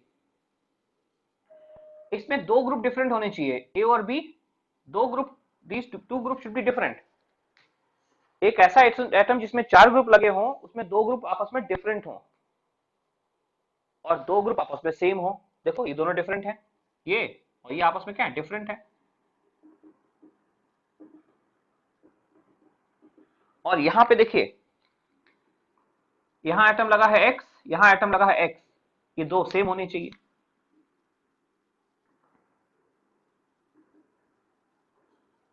सेम, तो क्या बोला हमने, ऐसा एटम जिसपे 4 ग्रुप लगे हों, 2 डिफरेंट हों, 2 सेम हो, लेकिन जो 2 सेम है उनपे एक कंडीशन है, these group must show geometrical isomerism और ऑप्टिकल आइसोमेरिज्म। बड़ा आसान है समझना। 4 ग्रुप लगे हो, अरे 4 ग्रुप तो कायरल में होते हैं, सूडो कायरल में 4 ग्रुप होंगे, लेकिन कंडीशन क्या है, 2 ग्रुप डिफरेंट होंगे और 2 ग्रुप सेम होंगे, लेकिन जो 2 सेम होंगे वो या तो ज्योमेट्रिकल आइसोमर शो कर रहे होंगे या ऑप्टिकल आइसोमर शो कर रहे होंगे। समझ गए? अब क्या हो गया, अगर मान लो इसके ज्योमेट्रिकल आइसोमर्स हैं, ये भी सिस हो गए, ये भी सिस हो गए, एक ही ग्रुप का सिस फॉर्म और सिस फॉर्म, तो आइडेंटिकल हो गए। अगर दोनों आइडेंटिकल हो गए तो ये कायरल नहीं रहेगा। ध्यान दीजिएगा, अगर एक्स और एक्स सेम ग्रुप हैं लेकिन क्या है, ज्योमेट्रिकल आइसोमर या ऑप्टिकल शो कर रहे हैं, अगर दोनों सिस और सिस हैं, दोनों ट्रांस और ट्रांस हैं, तो ये दोनों आइडेंटिकल हो गया, तो ये कार्बन कायरल नहीं होगा। लेकिन एक्स के दो फॉर्म में एक साइड एक्स सिस फॉर्म है, एक साइड एक्स ट्रांस फॉर्म है, सिस और ट्रांस हो गए, तो ये कार्बन कायरल माना जाएगा। इसको सूडो कायरल बोलेंगे। जो दो ग्रुप सेम है ना, अगर जो दो ग्रुप सेम है, बेटा टाइम हो चुका है, कभी भी डिस्कनेक्ट होगा बाद में कनेक्ट करेगा। अगर दो ग्रुप जो सेम है, अगर वो ज्योमेट्रिकल आइसोमेरिज्म शो करते हैं या ऑप्टिकल आइसोमेरिज्म शो करते हैं, तो ये कार्बन का सूडो कायरल होगा। क्यों चलिए बच्चों, तो मैंने जो बता रहा था उस पर वापस आते हैं कि अगर किसी कंपाउंड पे 4 ग्रुप लगे हैं, अगर किसी कंपाउंड पे 4 ग्रुप लगे हैं, 4 में 2 डिफरेंट हैं, 2 सेम है, लेकिन जो 2 सेम हैं उनकी कंडीशन है, दो जो सेम है वो आइदर शो ज्योमेट्रिकल आइसोमेरिज्म और they should show optical isomerism. अगर ज्योमेट्रिकल शो करते हैं तो एक सिस और एक ट्रांस होगा, तो ये आपस में डिफरेंट माने जाएंगे, इस केस में कायरल हो जाएगा। दोनों सिस होंगे या दोनों ट्रांस होंगे तो ये कायरल नहीं होगा। मतलब कंडीशन है, इसके कायरल होने की कंडीशन डिपेंड करती है इन दोनों पे, एक्स पे। दोनों सिस और सिस है, दोनों ट्रांस और ट्रांस है, कायरल नहीं। लेकिन आउट ऑफ दीज टू एक सिस एक ट्रांस है तो ये कायरल हो गया। क्लियर? अच्छा, ऐसा ही होगा अगर ये ऑप्टिकल, अगर एक्स में ऑप्टिकल आइसोमेरिज्म होता तो भी। कैसे? अगर ये भी आर फॉर्म है, ये भी आर फॉर्म है, तो आइडेंटिकल हो गए, ये कायरल नहीं। ये एस फॉर्म है, ये एस फॉर्म है, तो ये आइडेंटिकल हो गए, ये कायरल नहीं। लेकिन एक आर है एक एस है, एक आर है एक एस है, तो दोनों डिफरेंट माने जाएंगे, ऐसे केस में कायरल हो जाएगा। तो सूडो कायरल ऐसा होता है, सूडो कायरल ऐसा होता है। तो कंडीशन है, मैंने एक्सप्लेन कर दिया है, पूरी चीज सामने लिखी है। ठीक है, सूडो कायरल होने के लिए क्या होना चाहिए, पीसीसी क्या होता है, पूरी चीज लिख दी, समझा दी, एक बार और लिख देते हैं। एटम शुड कंटेन 4 ग्रुप, जो उधर लिखा हुआ है, जैसा कायरल में होता है। इस 4 में से 2 मस्ट बी डिफरेंट, जो डिफरेंट में कोई प्रॉब्लम नहीं, लेकिन 2 मस्ट बी सेम। लेकिन जो 2 सेम है उन पे कंडीशन है, these must show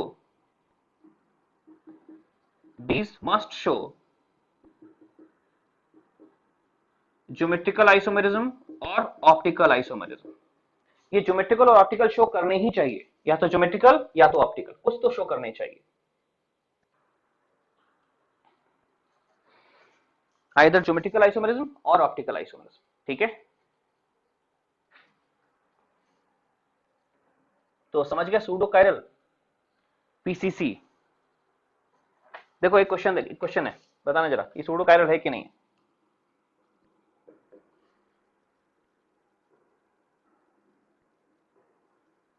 CH3 CH3 H H H Cl Cl और Br। देखो बच्चों, ये कायरल है, ये भी कायरल है, लेकिन ये बीच वाला जो है ना, ये बी है, ये सी, इसको हम बोले पीसीसी, ये पीसीसी है।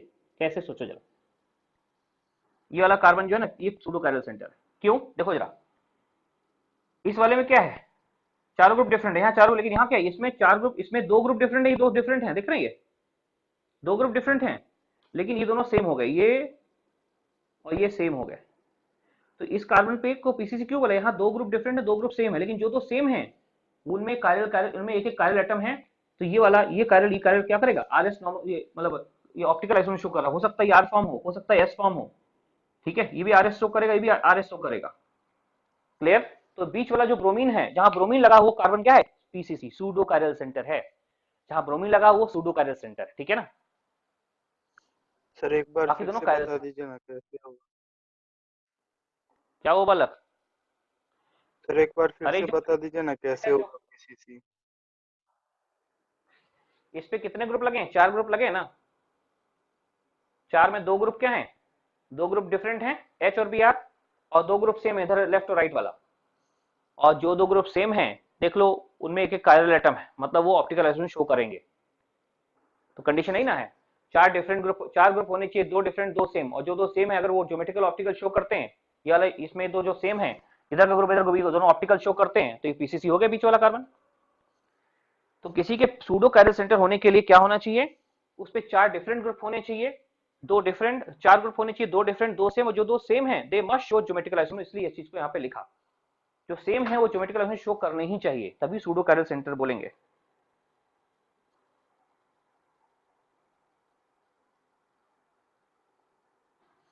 ठीक है।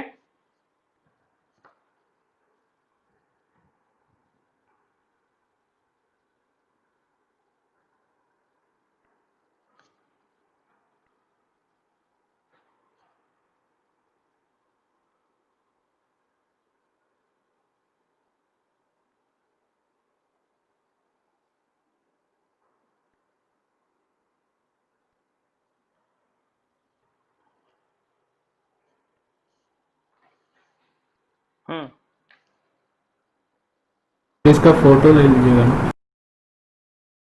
हाँ फोटो ले लिया, क्यों? फोटो तो हम सब ले लेते हैं। सर थोड़ा देखो नोट नहीं। अगला एक और क्वेश्चन देखो, CH3 CH3 H H H, हम यही कंपाउंड बनाएंगे, खाली Cl और Br को इंटरचेंज कर देंगे। मतलब ये अभी Br इधर आ गया, Cl इधर और Cl इधर। अब देखो ये भी कायरल, ये भी कायरल, ये भी कायरल। देखिए अब तक क्या था, इससे पहले हम क्या बोलते हैं, हम जब सूडो कायरल नहीं जानते तो उसको भी कायरल ही बोलते। लेकिन अभी क्या है, मुझे लगता है इसमें कोई सिर्फ हमने Br और Cl को इंटरचेंज किया, ऐसा ये कंपाउंड बन गया, और ये इसमें तीनों कायरल है, कोई सूडो कायरल नहीं है।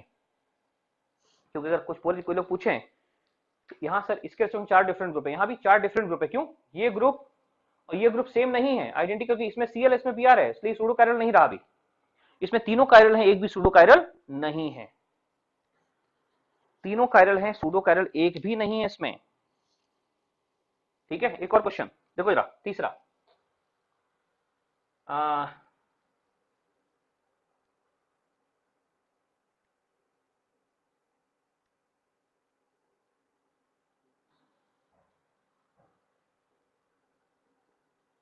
क्या ये पीसीसी है?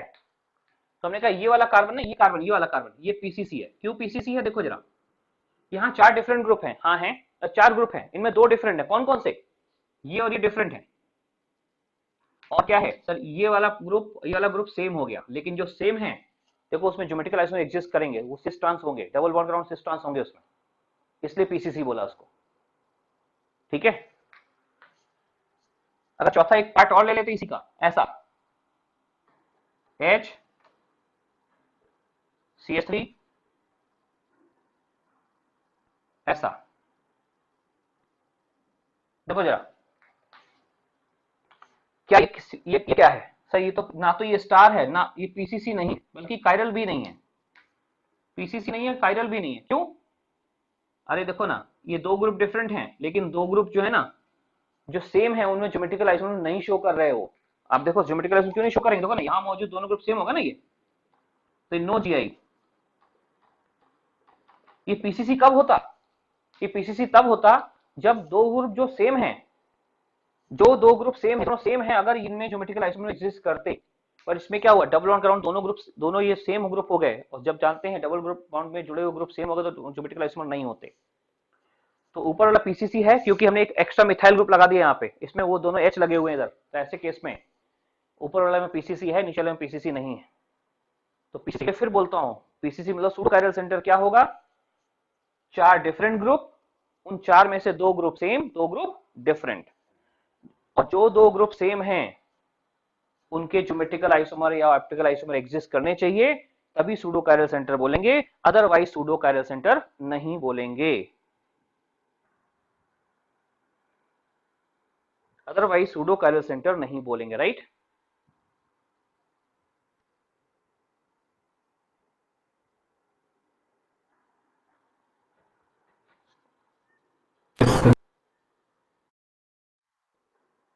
बोलिए, फिर से बोलिए, आवाज नहीं आई।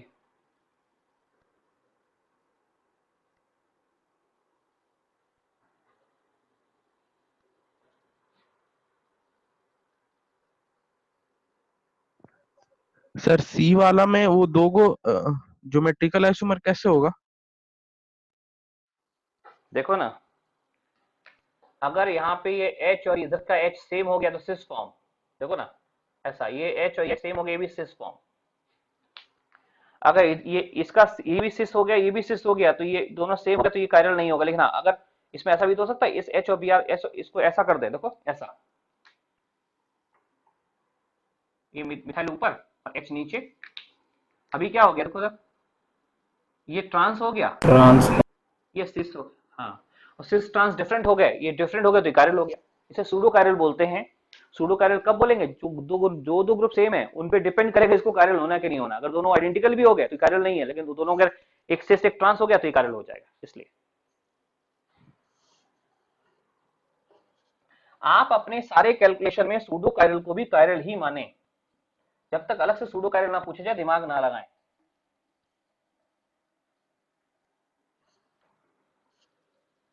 चलिए आगे लिखें, नंबर ऑफ, एक सादा हेडिंग डालिए, number of optical isomers.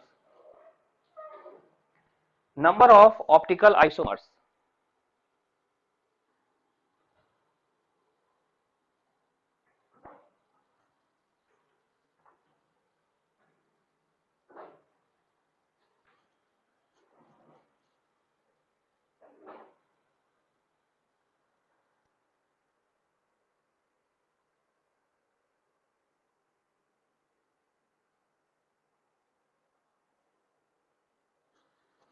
Number of optical isomers की बात करते हैं।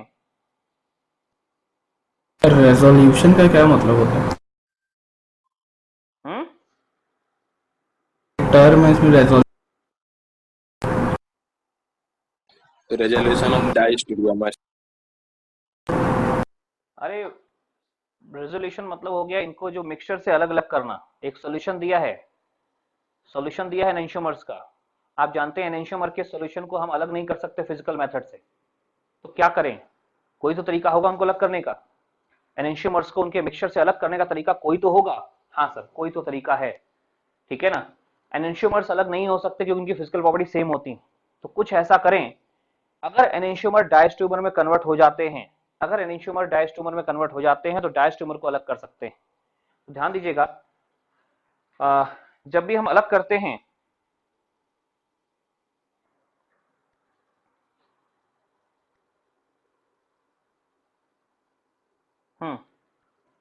तो हम ये बात कर रहे थे आपसे कि अगर हमको एनेंशियोमर्स का एक मिक्सचर दिया है, अब उसको हम चाहे डिस्टिलेशन से अलग करें, किसी फिजिकल मेथड से अलग करें, तो हम एनेंशियोमर्स को फिजिकल मेथड से अलग नहीं कर सकते क्योंकि फिजिकल प्रॉपर्टी सेम होती है। फिर क्या करें?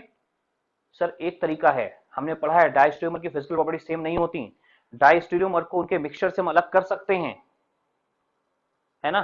तो हम उसका यूज करेंगे। हम अपने दिए हुए एनेंशियोमर्स को क्या करेंगे? हम दिए हुए एनेंशियोमर्स को क्या करेंगे? हम दिए हुए एनेंशियोमर्स को कुछ एक रिएक्शन करा के डायस्टेरियोमर में कन्वर्ट करेंगे, उनको सेपरेट कर लेंगे। एनेंशियोमर जो सेपरेट नहीं हो सकते उनको डायस्टेरियोमर में कन्वर्ट किया, है ना, केमिकल रिएक्शन करा के डायस्टेरियोमर में कन्वर्ट किया, और जो डायस्टेरियोमर बन गए उनको अलग कर लिया। अलग करने के बाद उनको वापस ओरिजिनल फॉर्म में ले आए। डायस्टेरियोमर बना के अलग किया और अलग उसका क्या किया, थोड़ा सा फिर से रिफॉर्म करके कोई दूसरी रिएक्शन करा के उनको फिर से ओरिजिनल कंपाउंड में ले आए। तो इस तरीके से एनेंशियोमर को हम वाया डायस्टेरियोमर बना के अलग कर सकते हैं, और कोई तरीका नहीं है। और अलग करने को ही रेजोल्यूशन बोलते हैं। रिजोल्व कर दिया उनको हमने, अलग अलग कंपोनेंट में रिजोल्व कर दिया। चलिए लिखिए, number of optical isomers. Number of optical isomers bracket में n chiral centre, n chiral centre. अगर n number of chiral centre हैं तो ज्योमेट्रिकल आइसोमर कितने होंगे? याद करिए, कल दो कायरल सेंटर में हमने दो एग्जांपल लिए थे। एग्जांपल 1 के एग्जांपल 1 में 4 कायरल एटम थे। एग्जांपल 1 में क्या थे? 4 ऑप्टिकल आइसोमर थे, और एग्जांपल 2 में एक ही ऑप्टिकल आइसोमर था, तो तीन। एग्जांपल 1 में 4 थे, एग्जांपल 1 में 3 थे क्योंकि एक मीजो हो गया था। 1 मिनट देना बेटा, जरा सही करते हैं, कुछ गड़बड़ा हुआ है। ठीक है, तो अगर n number of chiral centre हैं तो कितने आइसोमर होंगे? तो कहते हैं कंडीशन है कि व्हेन कंपाउंड दो केस होंगे, व्हेन कंपाउंड सॉरी पहला केस नो सिमेट्री इन मॉलिक्यूल, कायरल एटम होने का कोई सिमेट्री नहीं है, एक केस होगा व्हेन, और दूसरा केस क्या होगा जब कायरल एटम में सिमेट्रिक है, व्हेन मॉलिक्यूल इज सिमेट्रिक या have symmetry, molecule have symmetry,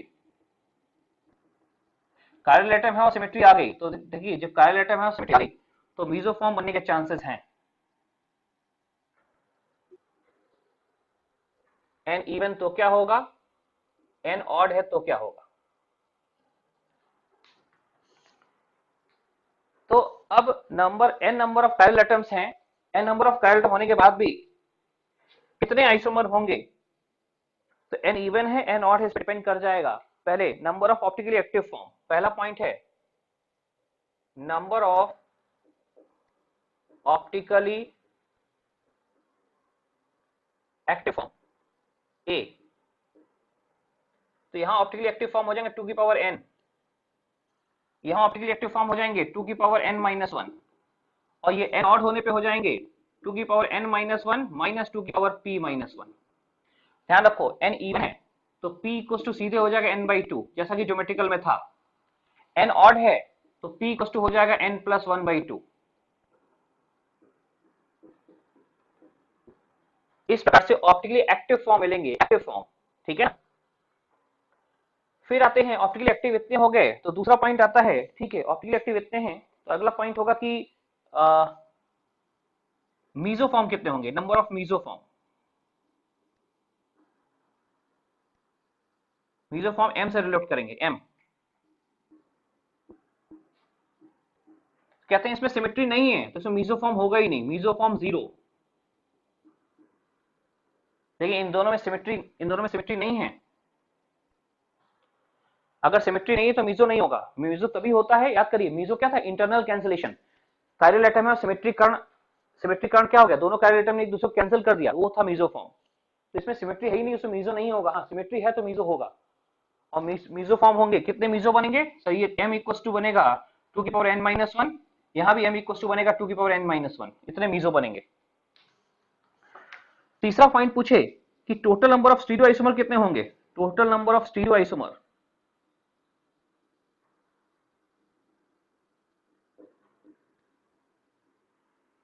x, तो बोलेंगे देखो ना ये एक्टिव फॉर्म हो या मीसोफॉर्म, मीसोफॉर्म भी एक ऑप्टिकल आइसोमर होता है, तो अगर हमको पूछे ऑप्टिकल आइसोमर कितने होंगे तो सर ऑप्टिकल आइसोमर जो x होगा वो तीनों केस में क्या होगा, एक्टिव फॉर्म प्लस मीसोफॉर्म, यहाँ मीसो 0 है, तीनों में सेम ही होगा, एक ही जैसा, ठीक है। अगर स्टीरियो आइसोमर पूछा जाए तो active and non active, meso form inactive होता है ना, ऑप्टिकली इनएक्टिव होता है क्योंकि इंटरनल कैंसिलेशन होता है, तो एक्टिव प्लस इनएक्टिव मिला के टोटल फॉर्म मिलेंगे, यानी टोटल स्टीरियो आइसोमर या ऑप्टिकल आइसोमर कितने होंगे, एक्टिव फॉर्म प्लस मीसोफॉर्म दोनों को मिला के A+M, यहां भी A+M, यहां भी A+M, यहां भी A+M, ठीक है। अच्छा अब दो क्वेश्चन है, लिखने की जरूरत नहीं, समझिए जरा कि अगर एक्टिव फॉर्म 10 है, सोचिए अगर एक्टिव फॉर्म 10 है टोटल, मतलब 10 टोटल हैं मिरर इमेज जोड़ के, तो ओरिजिनल कितने होंगे, 5, क्यों 5 होंगे, पांचों का मिरर इमेज दिया था ना 10 हुआ, अगर टोटल कंपाउंड 10 हैं तो ओरिजिनल कितने होंगे, 5, और पांचों का मिरर मिला के 5 5 10 हुआ ना, ठीक है। तो अगर मैं पूछूं एक्टिव फॉर्म अगर 10 हैं, ए की वैल्यू 10 आ गई, तो बताओ कितने एनेंशियोमेरिक, कितने एनेंशियो 10 अगर एक्टिव फॉर्म है तो रेशियो मिक्सचर कितने बनेंगे, 10 अगर टोटल फॉर्म है, एक्टिव फॉर्म 10 हैं और 10 अगर हैं तो 10 में से क्या होगा, मिरर इमेज क्या होंगे, 5 5 करके 5 इधर। हेडफोन किसी का ऑन हुआ, ऑफ रखें headphone.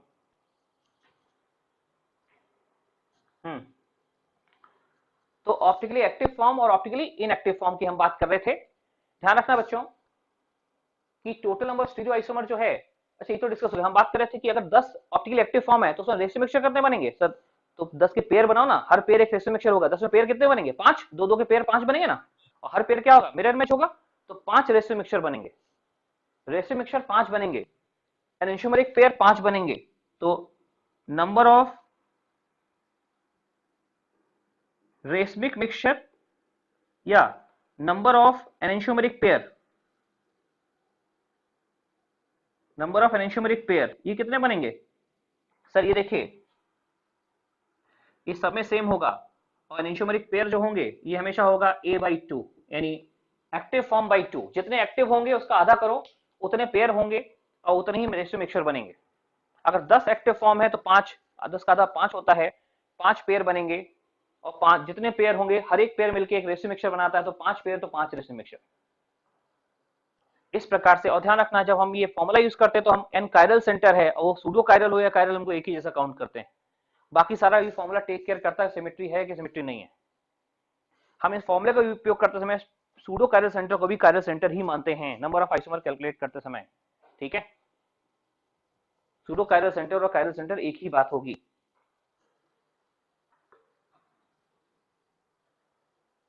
Sir sir molecule of symmetry में जब n इक्वल टू इवन होता है तो p इक्वल टू n/2, तो उसका यूज कहाँ हो रहा है? ओ सॉरी यार, ये मैंने गलत किया। यहाँ पे ब्लू वाले में दोनों का p-1 है, यहाँ भी p-1 है। सॉरी यहाँ भी p-1 है। मीसोफॉर्म निकालने में p-1 लेते हैं, 2 की पावर p-1। ठीक है,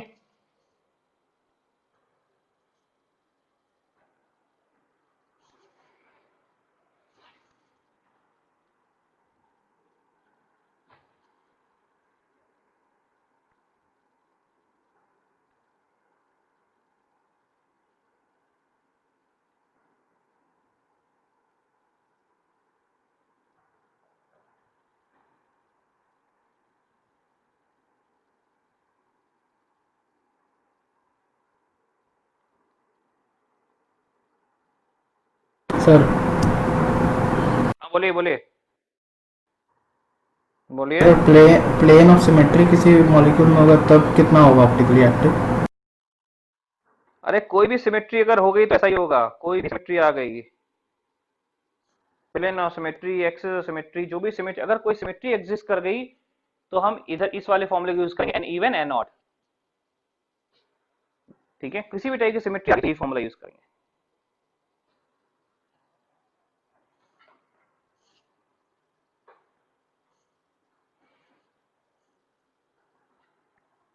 तो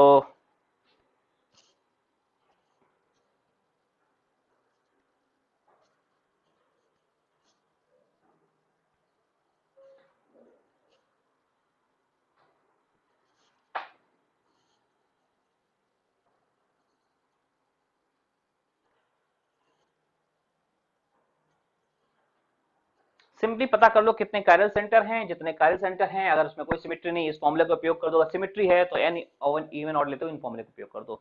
एक्टिव फॉर्म आ जाएंगे, साथ ही साथ क्या आ जाएगा, मीसो फॉर्म आ जाएगा। या हमने कल एक क्वेश्चन किया था, उसमें जो 2 कायरल सेंटर वाला, उसमें पहला एग्जांपल था उसके 4 आइसोमर बने थे, दूसरे के 3 ही आइसोमर बने थे। उन्हें बना के देखे थे। 2 कायरल हम बना के दे सकते, 3 कायरल, 4 कायरल हो जाएंगे, सारे हो जाएंगे, बनाना मुश्किल हो तो फॉर्मूले का उपयोग करेंगे फिर वहां पे।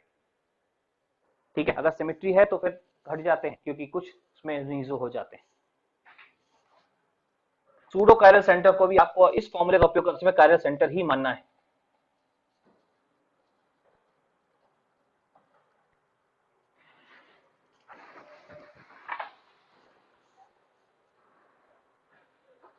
यार बैटरी लो हो गई है।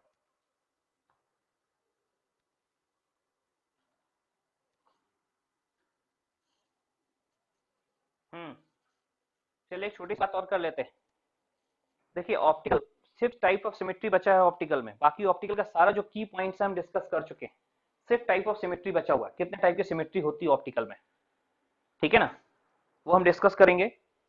उससे कोई क्वेश्चन हैम्पर नहीं होगा, बस भी एक पूरा घंटा लगेगा समझने के लिए और कितने टाइप की सिमेट्री होती है। तो एक काम करते हैं, छोटा सा टॉपिक है, number of type of symmetry पे आएंगे। छोटा सा टॉपिक है कि मेरे पास जो हेडफोन है इसकी बैटरी खत्म हो गई है, अभी इसमें सिग्नल आ गया है, हो सकता है 5 मिनट और चल जाए, तो 5 मिनट और बात कर लेते हैं। कि उसके बाद हमारा जो फोन का अगर माइक्रोफोन यूज करेंगे तो। हाँ जी, क्या हो गया बालक? वो बार बार पॉज हो रहा है। अच्छा पॉज हो रहा है? नहीं पॉज, हम काफी देर से सामने आ नहीं रहे थे, अभी हम देखो आए हैं, दिख रहे हैं ना।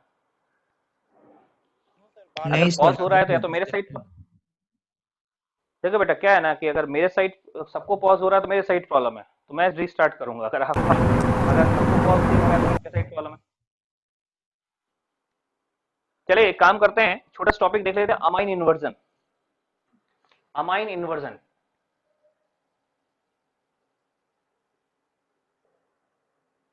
इसको हम लोग फ्लिपिंग भी बोलते हैं, फ्लिपिंग। स्क्रीन शेयर होने के लिए